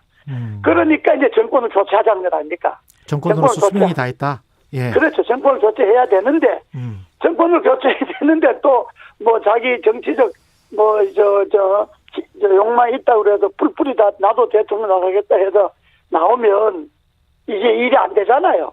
그러니까 만약에 누구든 대통령 하겠다는 사람이 자기가 대통령 되겠다는 욕망도 있겠지만은 정말 나라를 좀 제대로 생각한다면 어차피 통합 야당에서 야권 대선 후보 단일화를 해야 되니까 예. 그 지점에서는 세력 대 세력이 모여야지 개인 대 개인이 모여갖고는 힘이 안 되죠. 예. 그러면 안철수 세력이나 또 지금 윤석열 사단이 이제 지금 윤사모도 많고 지금 벌써부터 사람들이 막 많이 붙잖아요. 그러니까 그것이 하나 이제 세력이 되어서 세력과 세력들이 모여서 하나의 단일 대우를 만들어야 그게 힘이 되지. 이름이 있다 그래서 개인이 쭉쭉 돌아가고는 그건 큰 힘이 안 됩니다. 지금 봐서 고모님께서 보시기에는 예. 나라를 생각하는 야권 대선 후보는 누가 가장 적합하다고 보십니까? 윤석열, 아직이야 안철수. 예. 그거 지금 내가 점쟁이도 아니고 그거 아니 누가 될 것이다라는 걸 예측한다는 게 아니고요. 그러니까 감이다. 이 사람은. 그걸요. 예. 그걸 지금 자기 대통령 나가겠다고 하는 사람이 여러 사람이 있는데. 예. 한 사람 말씀하시기. 예. 내가 그걸 잘못 말하면 또 그 사람하고는 원수지죠. 알겠습니다. 두고 봅시다. 선거. 예. 이 보궐선거 끝나고 나면 자연스럽게 야권에서도 국민들이 주목받는 후보들이 성장하지 않겠습니까? 예. 예. 가장 최근에 나온 여론조사 리얼미터가 JTBC 의뢰로 21일 조사한 차기 대선 주자 선호도인데요. 자세한 내용은 중앙선관위 홈페이지에 가시면 볼 수 있는데 윤석열 전 총장이 이 여론조사에서 지지율이 40%가 넘었습니다. 그렇습니다. 그건 아주 이외죠. 이게 이제 대소외론 쪽으로 가는 과거에 이명박 전 후보 같은 경우에 61%까지 갔더라고요. 제가 보니까. 그렇습니다. 그거 제가 이제 이명박 캠프를 책임진 사람이잖아요. 예. 저희들이 대통령 처음 나오겠다 시작했을 때 지지도가 3% 나왔습니다. 그래서 이게 지금 비슷한 현상이라고 보시는 건가요? 어떻게 보세요? 1년 전에 이명박 대통령이 그 정도 나왔는데 그때는 이명박 대통령이 당이라는 조직이 있었지 않습니까? 예. 한나라당이라는 조직이 있었기 때문에 소위 정권을 인계할 수 있는 기반이 있었기 때문에 그게 이제 1년간 유지가 됐던 거지만은 지금 윤석열 총장 경우는 순 개인인기잖아요. 개인이 권력과 싸워서 권력이 부당함과 싸워서 정의를 실현하고 법치를 실현하겠다는 그 윤석열 주장에 공감하는 그런 국민들이 그만큼 많다 이런 이야기니까 그게 바로 대선의 주자의 지지도로 이어지기는 좀 어렵겠죠. 아무래도 이제 과정이 앞으로 1년 동안 많이 변하니까. 그러나 어쨌든 지금 국민들이 마음속에는 윤석열 같이 부당한 권력과 맞붙어 싸울 줄도 알고 검찰 총장이지만 권력의 신년 노릇도 안 하고 뭐 물론 뭐 적폐청산이라는 이유로 전직 대통령 둘을 잡아간 거는 그건 뭐 평가가 또 따로 하겠지만은 예. 어쨌든 윤석열 현사이라는 게 있잖아요. 예. 그게 이제 현 권력의 부당함과 저항하는 그런 것에 대한 국민들의 지지니까 아마 이게 금방 꺼지지는 않을 거예요. 금방 꺼지지는 않을 것이다. 예, 그럴 겁니다. 예.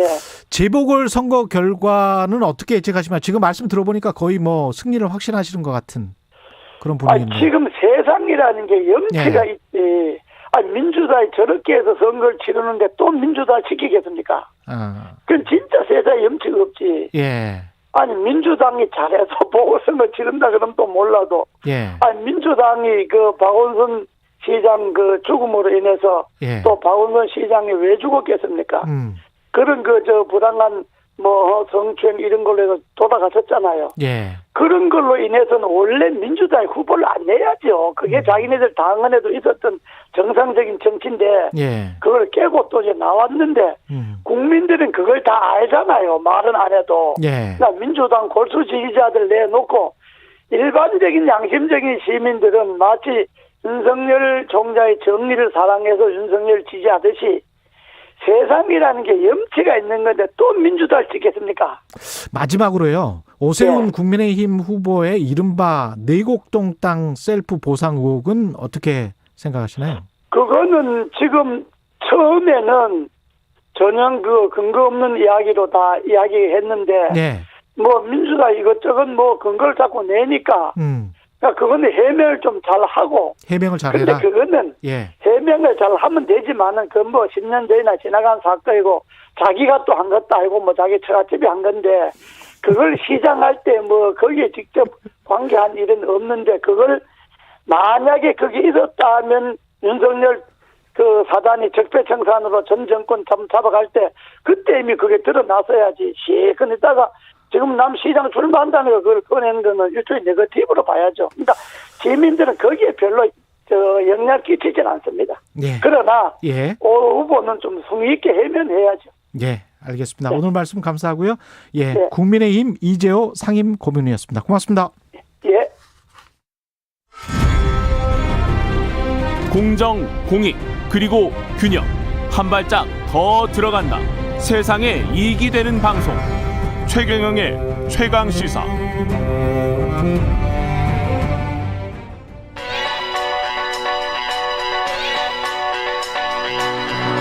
최강시사 김한의 눈. 네, 김한의 눈 시작합니다. 안녕하십니까? 네, 안녕하세요. 예. 단일화 네. 오세훈 됐습니다. 일단 네. 야권 단일화. 역대 단일화 이 시점에서 한번 우리가 살펴봐야죠. 네. 예. 그 한국 정치의 단일화라는 프레임이 처음 등장한 건 이제 87년입니다. 그렇죠. 네. 예, 기억나요. 아예 뭐 기억이 안 나시는 분들도 있을 만큼 오래됐는데요. 예, 저는 기억이 아주 생생해요. 네. 이때 예. 이제 양김 단일화가 실패하면서 그렇죠. 군사 정권이 연장이 됐죠. 예. 그리고 이제 그 후에는 뭐 3당 합당이라든지 이런 것들이 있었지만 이제 단일화 이슈는 없었는데 예. 97년 대선에서 DJP 연합이라는 게 이제 등장을 합니다. 그래서 87년 이후에 처음으로 이제 정권 교체를 이뤄내는 예. 이때 이제 단일화를 하면서 그 JP에게 총리 자리를 약속하는 보상이 이루어지는 형태의 단일화였고요. 이후에 이제 가장 대표적인 단일화 사례는 이제 02년 단일화죠. 02년 대선에서 2002년 네네 예. 그 노무현 정몽준 후보의 단일화. 예. 이때 이제 대표적인 단일화 성공 사례이기도 하지만 또 대표적으로 단일화의 실패 사례로 꼽히기도 하는 그러니까요. 네. 그러니까 단일화가 안 될 거다라는 예상이 지배적이었는데 단일화를 이뤄냈는데 두 후보가 예. 근데 이제 노무현 후보가 양보를 했죠. 그때도 경쟁력이냐 적합도냐 뭐 이런 거를 두고 다투다가 예. 근데 투표 전날 이제 정몽준 후보가 단일화를 철회하면서 단일화 효과가 어떤 방향으로 발현됐는지가 지금까지도 정치적 논쟁거리일 정도로 굉장히 좀 단일화와 관련해서는 얘기가 많이 되는 정말 선거였죠. 신기해요. 이때 그렇죠. 투표 결과는. 그렇죠. 예. 그거 뭐, 아무도 예상 못했어요. 네. 그러니까 예. 그날 이제 바로 당일날 투표 전날 이제 철회하면서 이게 무슨 상황인지 유권자들도 혼란스러웠던 그런 예. 단일화인데 근데 단일화를 한다고 해서 반드시 뭐 성공만 하는 건 아니에요. 실패 예. 사례들도 있습니다. 예. 대표적인 게 2010년도에 있었던 경기도지사 선거인데요. 이때 이제 김문수 한나라당 후보가 나왔고 진보 야권 단일화를 이뤄야 된다라고 해서 유시민 국민참여당 후보랑 심상정 진보신당 후보가 단일화 논의를 했는데 쉽지가 않았어요. 그래서 결국 단일화가 이루어지지 못했는데 예. 선거를 앞두고 코앞에 두고 있던 그러니까 4일인가 앞두고 심상정 후보가 후보직을 사퇴해버렸습니다. 그러니까 사실상 단일화를 한 거죠. 예. 근데 이미 이제 이름이 인쇄가 됐고 사퇴라는 표시도 되지 않아서 당시에 이제 김문수 유시민 후보의 표차가 19만 표였는데 이 선거에서 무효표가 18만 표가 나왔어요. 아. 예, 그러니까 거의 그 격차만큼 무효표가 나오고 그 기권도 많아서 이게 이제 대표적으로 단일화가 시점이 늦어버리면 효과를 발휘하기 어렵다. 이거를 이제 증명하는 사례입니다. 이런 수많은 그 서로 간의 갈등과 뭐 이런 실패와 이런 것들이 있었기 때문에 정의당과 민주당의 어떤 그 지지자들의 약간의 지금 앙금 이것도 그렇게 생각할 수도 있겠네요. 그렇죠. 그러니까 이때도 이제 몇 번 이 단일화 논의에서 이제 소수 정당이 우리가 양보를 그러니까 예를 들면 경쟁력 있는 후보가 있었잖아요. 노회찬과 심상정이라는. 그러니까 우리가 한 자리를 우리에게 주면 한 자리를 우리가 양보하는 형태의 협상을 그때 했었었는데 그렇죠. 민주당이 이제 그걸 안 들어줬었죠. 예. 이번 단일화는 어떻게 봐야 될까요? 뭐 투표용지 이름은 일단 들어갑니다. 이름은 일단 들어가는데 사퇴 표시가 되기 때문에 시점상으로는 의미가 있고 지금 이제 안철수 후보가 4월 7일까지 어떤 역할을 하느냐가 그렇죠. 단일화의 화학적 효과를 결정 지을 텐데 일단 이제 오늘까지 나온 입장은 선대위원장도 맡겠다고 하고 적극적으로 선거 운동을 하겠다라고 하니 지지층을 흡수하는데 이제 도움이 충분히 될 수 있는 행보라고 보여지는데 다만 이제 문제는 국민의힘이 안철수 후보를 어떻게 대접하느냐에 따라서 이 안 후보를 지지하던 사람들이 오세훈 후보로 그대로 이양되는 게 아니라 내가 뭐 찍어도 그만 안 찍어도 그만이지 뭐 이런 심리를 가질 수 있거든요. 근데 이 사람들을 투표장으로 데려오기 위해서는 국민의힘이 앞으로 2주 동안 안철수 후보와 어떤 퍼포먼스를 같이 공동으로 내느냐 이 부분이 관건입니다. 안철수 후보 같은 경우는 선거 이유가 더 궁금하기는 합니다. 사실 저는. 네, 뭐 앞으로도 계속 전진하겠다. 졌지만 잘 싸웠다. 이런 이제 내부 평가를 내렸는데 4월 7일까지는 뭐 공동선대위원장을 맡아서 선거운동을 같이 하면 됩니다. 근데 이후에 오세훈 후보가 당선이 되던 당선이 되지 않건 야권발 정계 개편이 이제 있을 텐데 대선을 앞두고 이 부분에서 안 후보가 여전히 영향력을 발휘할 수 있을 것이냐 이게 이제 주목이 되고요. 1차적인 관건은 이제 합당을 하겠다라고 얘기를 했잖아요. 그럼 결국에 국민의힘 안에 들어가서 이제 활동을 하겠다라는 얘기인데 이 합당이 쉽지가 않습니다. 왜냐하면 세석 대 100이석으로 의석수 차이가 너무 많이 나기 때문에 안 후보가 또 이제 합당을 얘기하는 과정에서 지분을 요구하지 않겠다 이런 얘기도 했거든요. 그렇게 되면 이제 국민의힘 입장에서는 사실상 안철수 개인을 흡수하는 이런 형태의 결합을 원할 가능성이 높은데 국민의당 당직자들이나 이쪽이 좀 반발할 가능성도 있죠. 그렇죠. 그런 가능성도 충분히 있고요. 그 안 후보 입장에서도 어쨌든 자기가 이제 한 당의 대표를 지냈는데 흡수되는 모양새로의 합류를 선택할 수 있을 것이냐 이 부분이고요. 그리고 안철수 후보 입장에서 봤을 때는 기존의 어떤 중도 이미지가 너무 많이 퇴색되면 어떻게 보면 선거 전략상으로도 효용성이 떨어져 버리는 거 아니에요? 그렇죠. 그러니까 안 후보가 계속적으로 지금 주장해왔던 맥락이 국민의힘을 차마 찍지 못하게 있는 사람들까지 자기가 끌어오겠다. 그렇죠. 더 큰 2번으로 가겠다. 뭐 이런 얘기 아니었습니까? 근데 이렇게 하려면 현실적으로는 바깥에 있는 게 유리합니다. 선거 막판까지. 그러니까. 네. 근데 이 바깥에는 또 다른 강자가 있죠. 윤석열 전 검찰총장이었습니다. 그러면 안 후보가 제3지대를 끌고 가면서 윤석열 전 총장과 경쟁을 하면서 어쨌든 본인 중심으로 구심력이 발휘되도록 판을 짤 수 있겠느냐. 이런 부분이 이제 향후 대선까지 좀 지켜봐야 할 대목인 것 같습니다. 그 김종인 비대위원장이 마지막에는 덕담을 해줬지만 굉장히 좀 마지막에 덕담을 했나요? 마지막에 덕담을 해줬어요. 마지막에 덕담을 해줬는데 굉장히 좀 미워하는 듯한 그런 느낌을 많이 받았잖아요. 안철수 그 대표도 그 태극기랑도 연대하겠다 이런 얘기도 했는데 그런 말까지 했죠. 근데 김종인과는 그럼 연대가 가능한 것이냐 이 부분에서는 회의적인 시선도 좀 있는데요. 애초에 이제 둘 사이에 구원이 한 10년 된 구원이 있다니까 예를 들면 정치적으로 좀 안철수 후보가 미숙하다라는 게 김종인 비대위원장의 기본적인 시선인 것 같고 그러니까 정당 정치의 체질이나 질서에 좀 안 어울리는 정치인이다 이렇게 좀 보는 것 같고 안 후보 입장에서도 지속적으로 나를 이제 말하자면 미워한다 이런 이제 인상을 충분히 받을 수 있기 때문에 근데 여기서 관건은 이겁니다. 서울시장 선거 끝나고 김종인 비대위원장이 어떻게 될 것이냐가 관건이에요. 예를 들면 이겨서 그쵸. 김종인의 성과로 남아서 김종인 체제가 이어진다라고 하면 김종인 위원장은 계속 안 후보 어쨌든 불편한 관계를 유지해 갈 가능성이 높기 때문에 아니 이긴다고 하더라도 김종인 대표가 거기 김종인 위원장이 대표로 그냥 계속 있을까요? 아니면 나갈까요? 그 어떻게 생각하세요? 김종인 비대위원장은 가겠다라는 입장을 여러 번 나가겠다라는 입장을 했는데 결국 김종인 비대위원장이 사라진 보수가 리더십을 그럼 누구로 끌고 갈 거냐 이 부분에서 지금 답이 없거든요. 그쵸. 그리고 이 선거를 이기게 된다면 굉장히 오랜만에 승리를 하게 되는 겁니다. 국민의힘 입장에서. 그렇기 때문에 대선까지 김종인 체제로 그냥 가자 이런 추대 목소리가 충분히 나올 수 있다고 봅니다.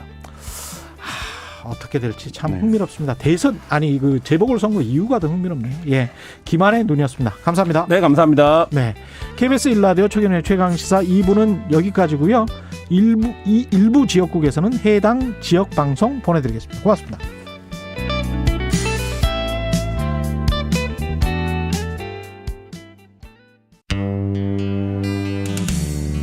언론계의 차인표 홍사훈. 잘생겼지, 똑똑하지, 정의롭지, 뭐 하나 빠지는 게 없는 완벽한 기자 홍사훈.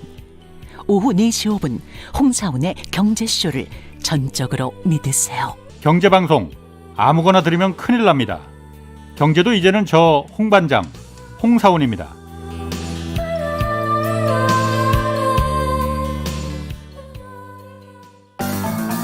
주진우 라이브가 원래 인터뷰 잘해요. 내용도 알차요. 내용이 너무 알차고 꼭 물어보지 않았으면 싶은 거를 꼭 물어봐가지고 꼭 물어봐야죠. 굉장히 불편해하시더라고. 곤란한 문제는 꼭 제가 물어봅니다.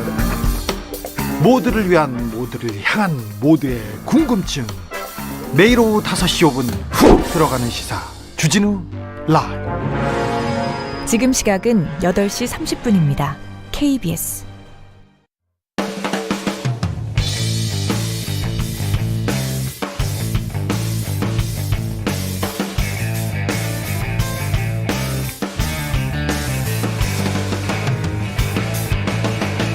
최경영의 최강 시사.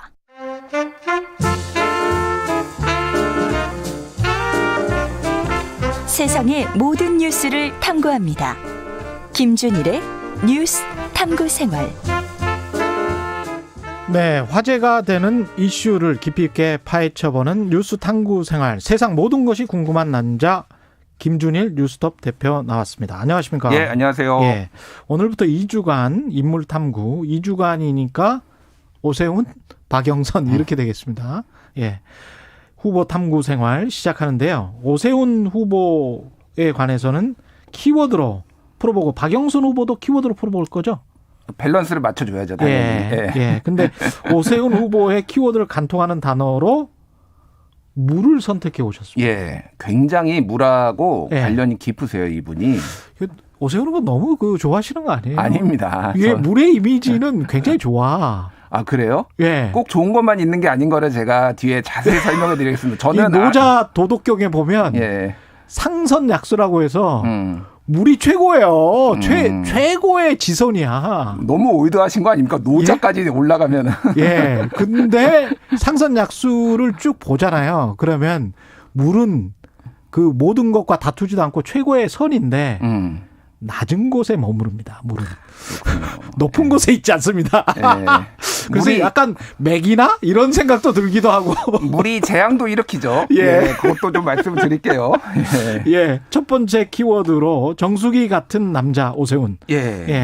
기억하실지 모르겠는데 이제 오세훈 변호사가 처음에 정계에 입문한 거는 2000년 총선이었어요. 당시에 이제 그때는 김대중 총재가 386들 운동권들을 영입을 했죠. 거기에 대항마로 이회창 총재가 이제 원희룡, 오세훈 이런 분들을 이제 영입을 합니다. 근데 이제 그 전에 이제 보면은 TV에 상당히 많이 나왔어요, 이분이. 오변, 배변, 맞아요. 오변호사, 배변호사. TV 스타입니다. 맞아요. 그것이 알고 싶다, 진행도 하고. 지금 20대, 30대는 오변, 배변 이거 기억 못 할 겁니다. 못 그렇죠? 하시겠죠. 2000년에 아마 그 프로그램이 방송이 됐던 걸로 기억하는데. 어찌됐든, 남성 정장 광고도 찍었답니다. 맞아요.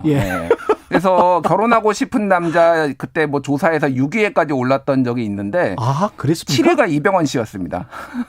그 정도였어요? 그 정도였다라고 하네요. 저도 찾아보니까. 야, 엄청났구나. 예. 어찌됐든 그래가지고 상당히 이제 주목받고 강남에 공천을 했다라는 거는 강남 을이었거든요. 공천받은 데가. 맞습니다. 꼭 당선시키겠다. 오세훈은 이제 당의 의지가 된 건데 이분이 차기 총선에서 출마를 안 합니다.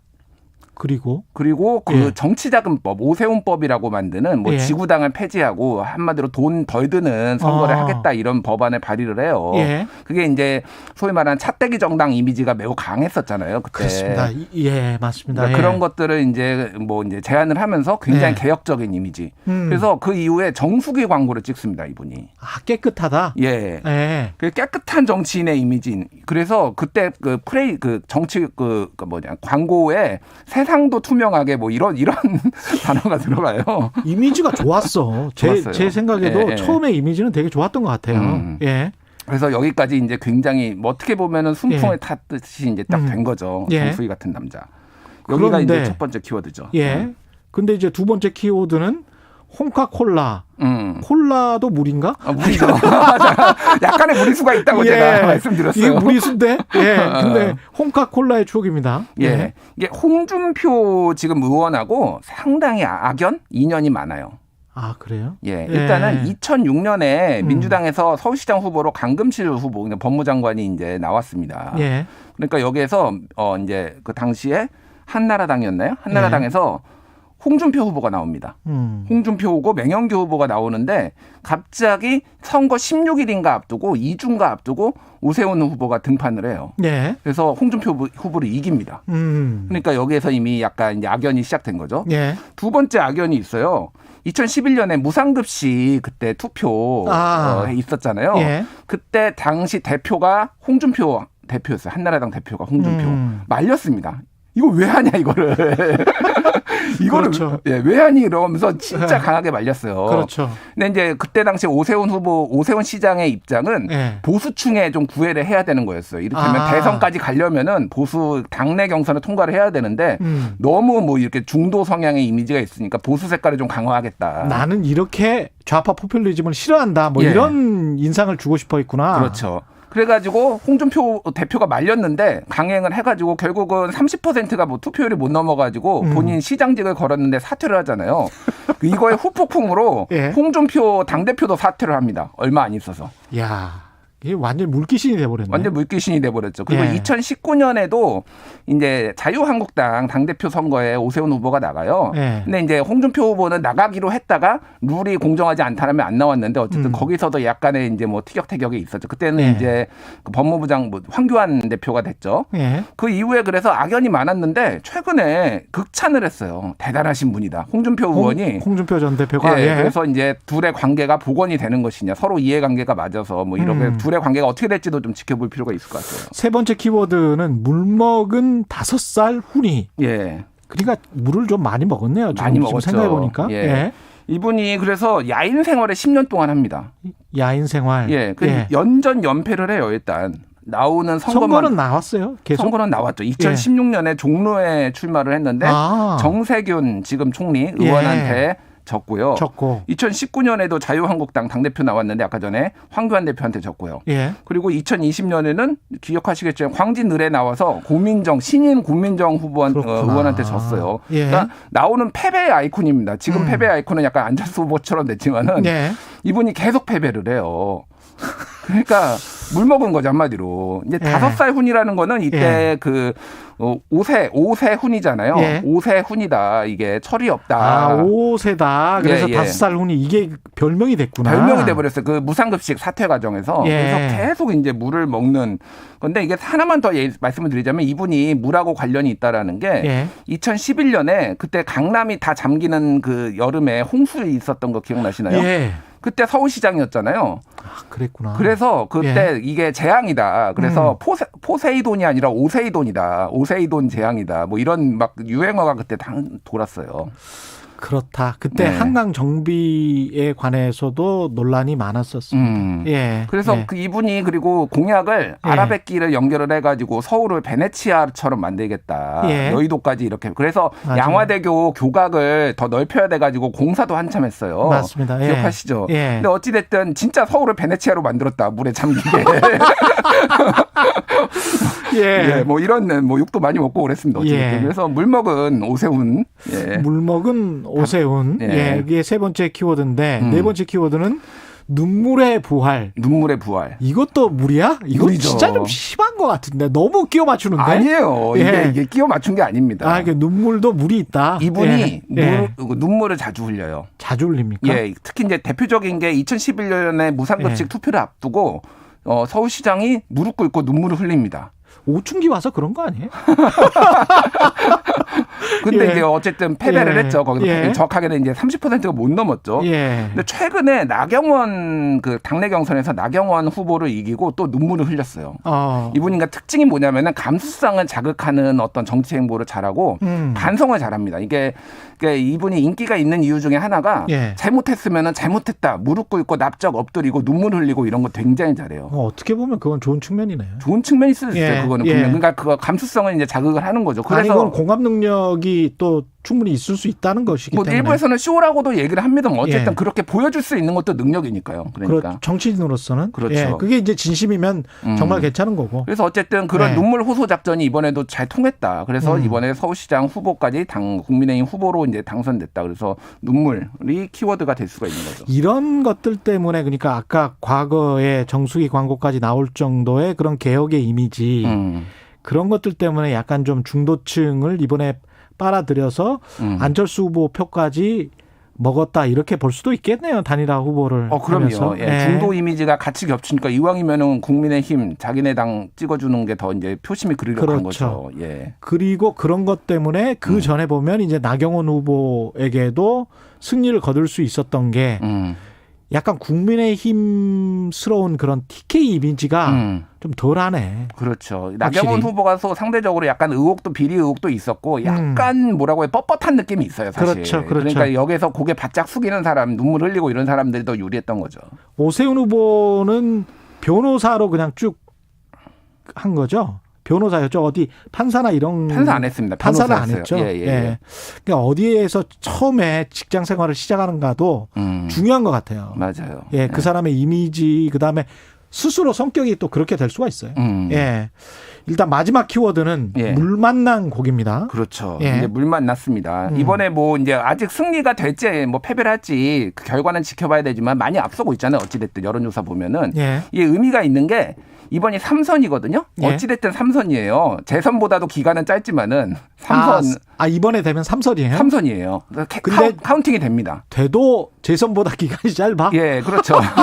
1년짜리니까 전에도 1년만 하고 사퇴하고 이번에도 1년이니까. 그러면 지난번에는 5년 했던 거예요? 5년 했죠. 5년 하고 이번에 하면은 3선인데 6년 하는 거네. 그렇죠. 남들은 그럼 몇 년 했던 거예요? 남들은 뭐 4, 3, 12. 그럼 12년 했던 거를 6년 최고의 찬사라고 볼 수 있어요.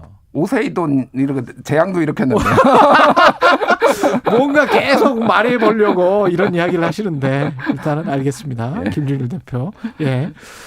이제 이렇게 5가지 키워드로 오세훈 서울시장 탐구해봤고요. 다음 주에 박영선 후보 기대하겠습니다. 지금까지 김준일 뉴스톱 대표였습니다. 고맙습니다. 감사합니다. 지금 여러분은 KBS 1라디오 대표 아침 시사 최경련의 최강시사 듣고 계시는데요. 문자 참여는 짧은 문자 50원, 긴 문자 100원이 드는 샵 9730 무료인 콩 어플에도 의견 보내주시기 바랍니다. KBS 1라디오 최경련의 최강시사 듣고 계신 지금 시각은 8시 43분입니다. 이 시각 출근길 교통정보입니다. 출근 교통량이 빠르게 늘고 있습니다. 경부고속도로 부산 쪽으로 서초 부근 2차로에는 고장난 차가 서 있어서 한남대교 남단부터 속도 줄여 지나고요. 더 가서는 신갈분기점에서 수원 사이와 또 오산 일대로 더디게 지납니다. 반대 서울 방면으로는 수원 부근과 다시 달래내고개부터 반포 사이로 정체 이어지고 있습니다. 수도권 제일순환고속도로 일산에서 판교 쪽으로는 자유로 일대와 서운분기점에서 송내 사이로 정체고요. 더 가서 조남분기점에서는 여전히 화물차 화재 사고를 처리하고 있습니다. 이 때문에 뒤로 도리분기점부터 차량들 속도 줄여 지납니다.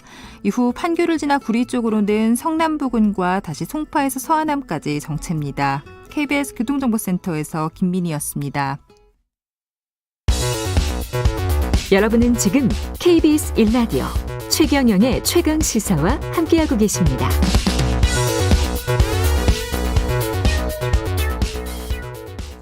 네, 어제 문재인 대통령과 부인 김정숙 여사가 아스트라제네카 백신 접종했죠. 문재인 대통령 만 68세, 김 여사는 만 66세입니다. 바로 어제가 만 65세 이상을 대상으로 아스트라제네카 백신 접종이 이루어진 첫날인데요. 한림대학교 강남성심병원 감염내과 이재갑 교수 연결해서 백신 Q&A 풀어보겠습니다. 안녕하십니까? 네, 안녕하세요. 예. 일단은 대통령께서 68세인데 나도 맞아도 괜찮다. 이거를 보여주신 거라고 볼 수 있겠습니다. 네, 일단 지금 아스트라제네카 백신에 대해서 이제 좀 어르신들이 좀 많이 의구심을 좀 가지고 있는 상황들이 돼서 접종 동의율이 특히 요양원 요양병원에서의 그 접종 동의율이 76%까지 떨어졌었거든요. 아, 그랬군요. 예, 그러니까 이런 부분들 때문에 일단은 이제 대통령께서 몸소 이제 예방종 특히 아스트라제네카 백신을 맞으면 접종률이 올라갈 수 있겠다 이런 것들을 고려해서 한번 접종을 받으신 것 같습니다. 접종 동의율이 떨어진다는 건 76% 정도면 다른 나라에 비교해서는 상당히 높은 수준이죠. 그럼에도 불구하고. 그러긴 한데요. 사실 요양원이나 요양병원 같은 경우는 사실 정말 이제 그 맞아야 되는 코로나가 거잖아요. 발병하면 제일 위험한 곳이기 때문에 이제 대부분의 국가들이 이제 이곳에 계신 분들은 대부분 접종을 많이 했었거든요. 근데 최근에 이제 아스트라제네카에 대한 여러 가지 이슈들이 나오면서 일단은 그 특히 이제 지금 65세 이상 요양원 요양병원 계신 분들은 보호자분들 동의가 되게 중요하거든요. 근데 이제 보호자분들께서 많이 좀 이제 동의를 안 하셨던 것 같아서 일단은 대통령께서 접종하신 것 자체가 좀 접종률을 올리는데 좀 도움이 되기를 좀 바라고 있습니다. 만약에 끝내 동의를 하지 않으면 한참 뒤로 밀리게 되는 겁니까? 어떻게 되는 거죠? 예, 지금 접종 기간에 접종을 안 하시게 되면 일단 11월까지 이제 밀리게 되는데요. 근데 지금 요양원이나 요양병원이 거의 1년째 면회도 못하고 뭐 이런 상황들이었거든요. 근데 이제 접종을 안 받으신 분들을 이제 사실 요양원, 요양병원 안에서 어떻게 해야 될지에 대한 고민들이 생기는 거예요. 접종 받으신 분들은 뭐 낫겠지만 일부가 접종을 안 받았고 특히 이제 한 20% 넘게 접종을 안 받게 되면 앞으로 접종 받은 분과 접종 안 받은 분을 어떻게 이제 관리해야 되나 이런 측면들의 문제가 생기기 때문에 되도록이면 제대로 접종을 해주시는 게 현재 좋을 거라 생각을 하고 있습니다.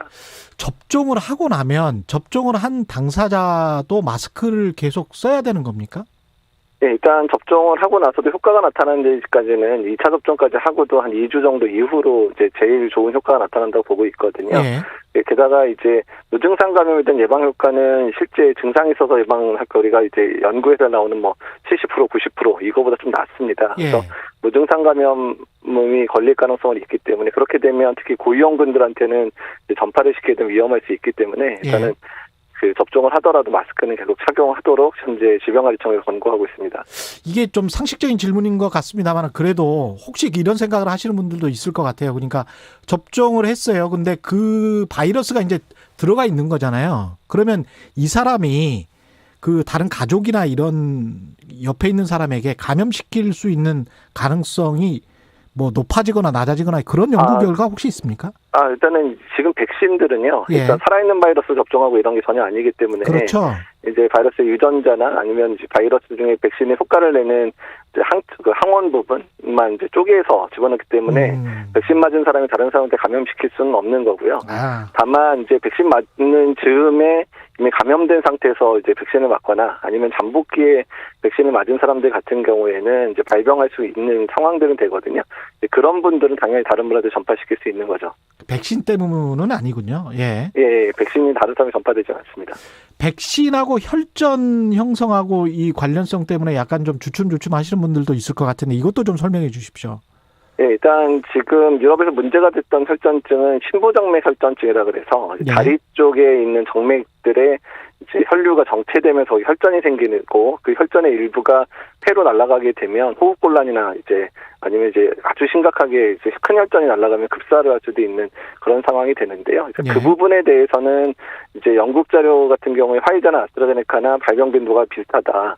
그리고 이제 자연적으로 이제 백신과 무관하게 자연적으로 발생하는 혈전증의 비율보다 오히려 백신 맞은 사람의 비율이 낮다라는 보고들이 있으면서 일단 유럽의 식약처에 해당되는 EMA에서 백신과 혈전증은 인과관계가 없다라고 이제 발표를 한 상황이고요. 예. 이제 한 가지 이제 거기 이제 그 발표할 때 덧붙여진 게 뭐냐면 일단은 그 혈관 안에 이제 혈소판들이 응집하는 그런 희귀한 그런 장애라든지 아니면 뇌정맥의 혈전증이라고 해서 뇌 안에 있는 정맥동에 혈전이 차는 이런 것도 일부 아주 희귀한 병들이거든요. 일부 늘어나는데 이 부분은 인과관계를 아직 증명을 못했고 일단 관찰은 하겠다. 이게 덧붙여서 발표가 되긴 했었습니다. 그래서 그 신부정맥 혈전증이나 폐색전증과는 약간 다른 측면들의 내용들이어서 이 부분은 매우 희귀하기 때문에 앞으로 이제 우리나라도 그렇고 유럽이나 미국에서도 계속 조사가 될 거로 같습니다.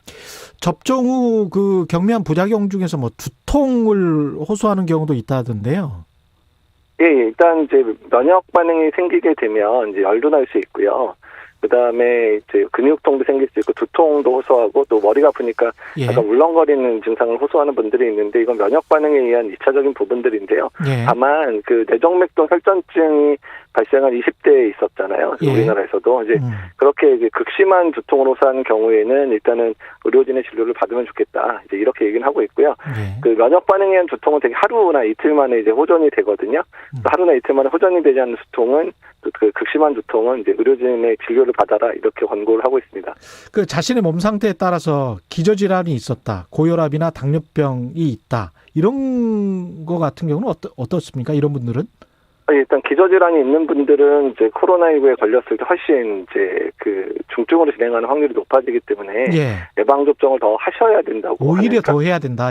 더 해야 하는 분들에 해당되고요. 그다음에 이제 그런 분들은 이제 약물 복용을 많이 하고 있으신데 일단 이런 접종 전후에서 약물 절대 끊으시면 안 되고 약물 드시면서 일단 예방 접종 받으시면 됩니다.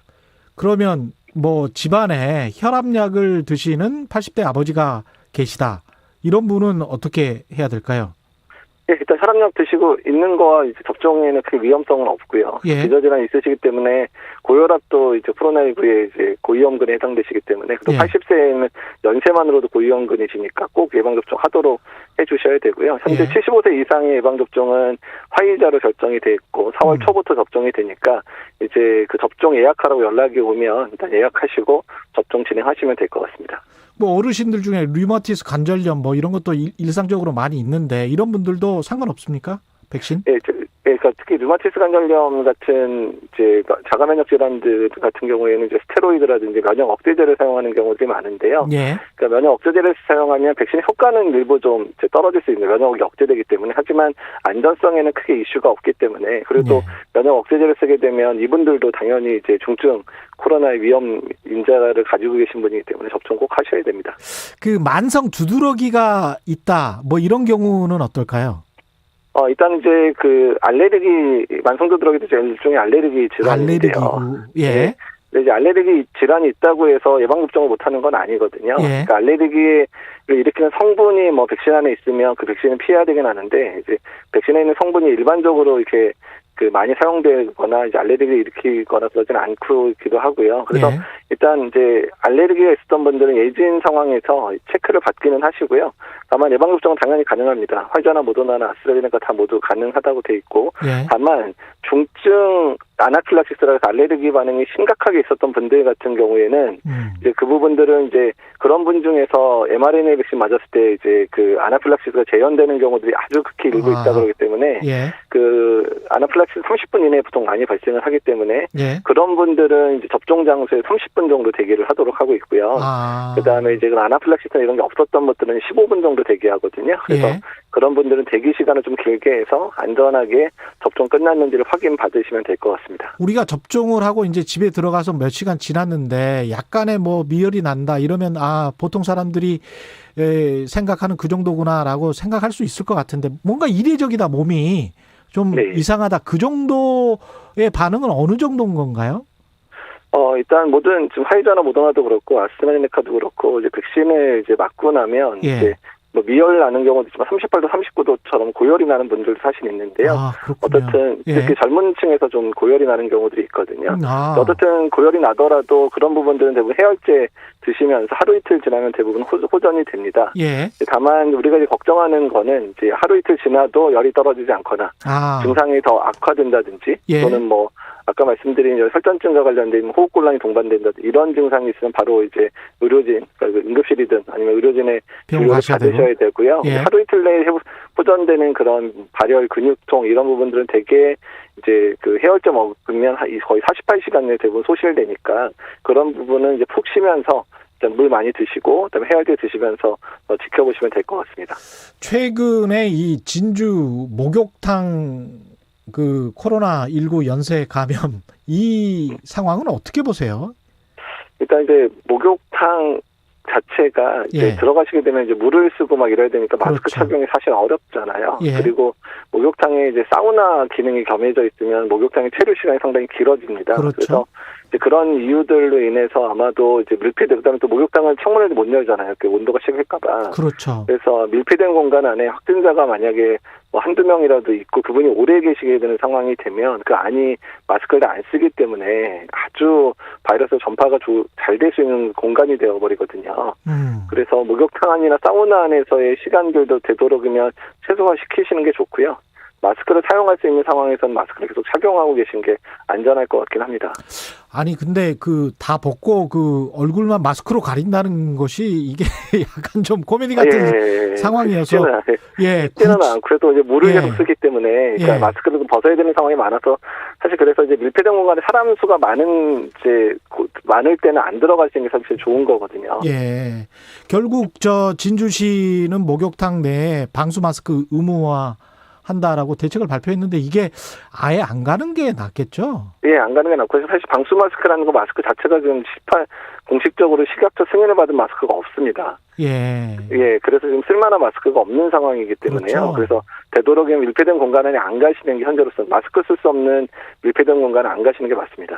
그리고 이제 벚꽃이 이제 피기 시작하면 또 나들이 많이 나오시는데 이거 어떻게 해야 됩니까?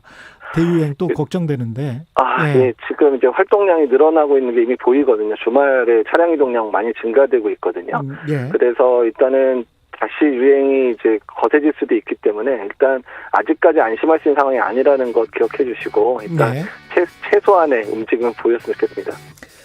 오늘 말씀 감사합니다. 지금까지 한림대학교 강남성심병원 감염내과 이재갑 교수였습니다. 고맙습니다. 네, 감사합니다. 엄양수님, 아스트라제네카 맞고 메스꺼움, 근육통 다 경험하고 잘 지나갔습니다. 이런 말씀 해주셨습니다. 3월 24일 수요일 KBS 1라디오 최경영의 최강시사 오늘은 여기까지입니다. 고맙습니다.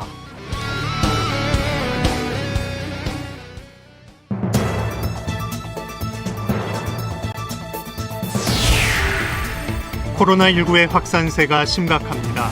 방심하면 어디서든 누구든 코로나19에 감염될 수 있는 상황으로 국민 모두의 협조가 그 어느 때보다 절실합니다.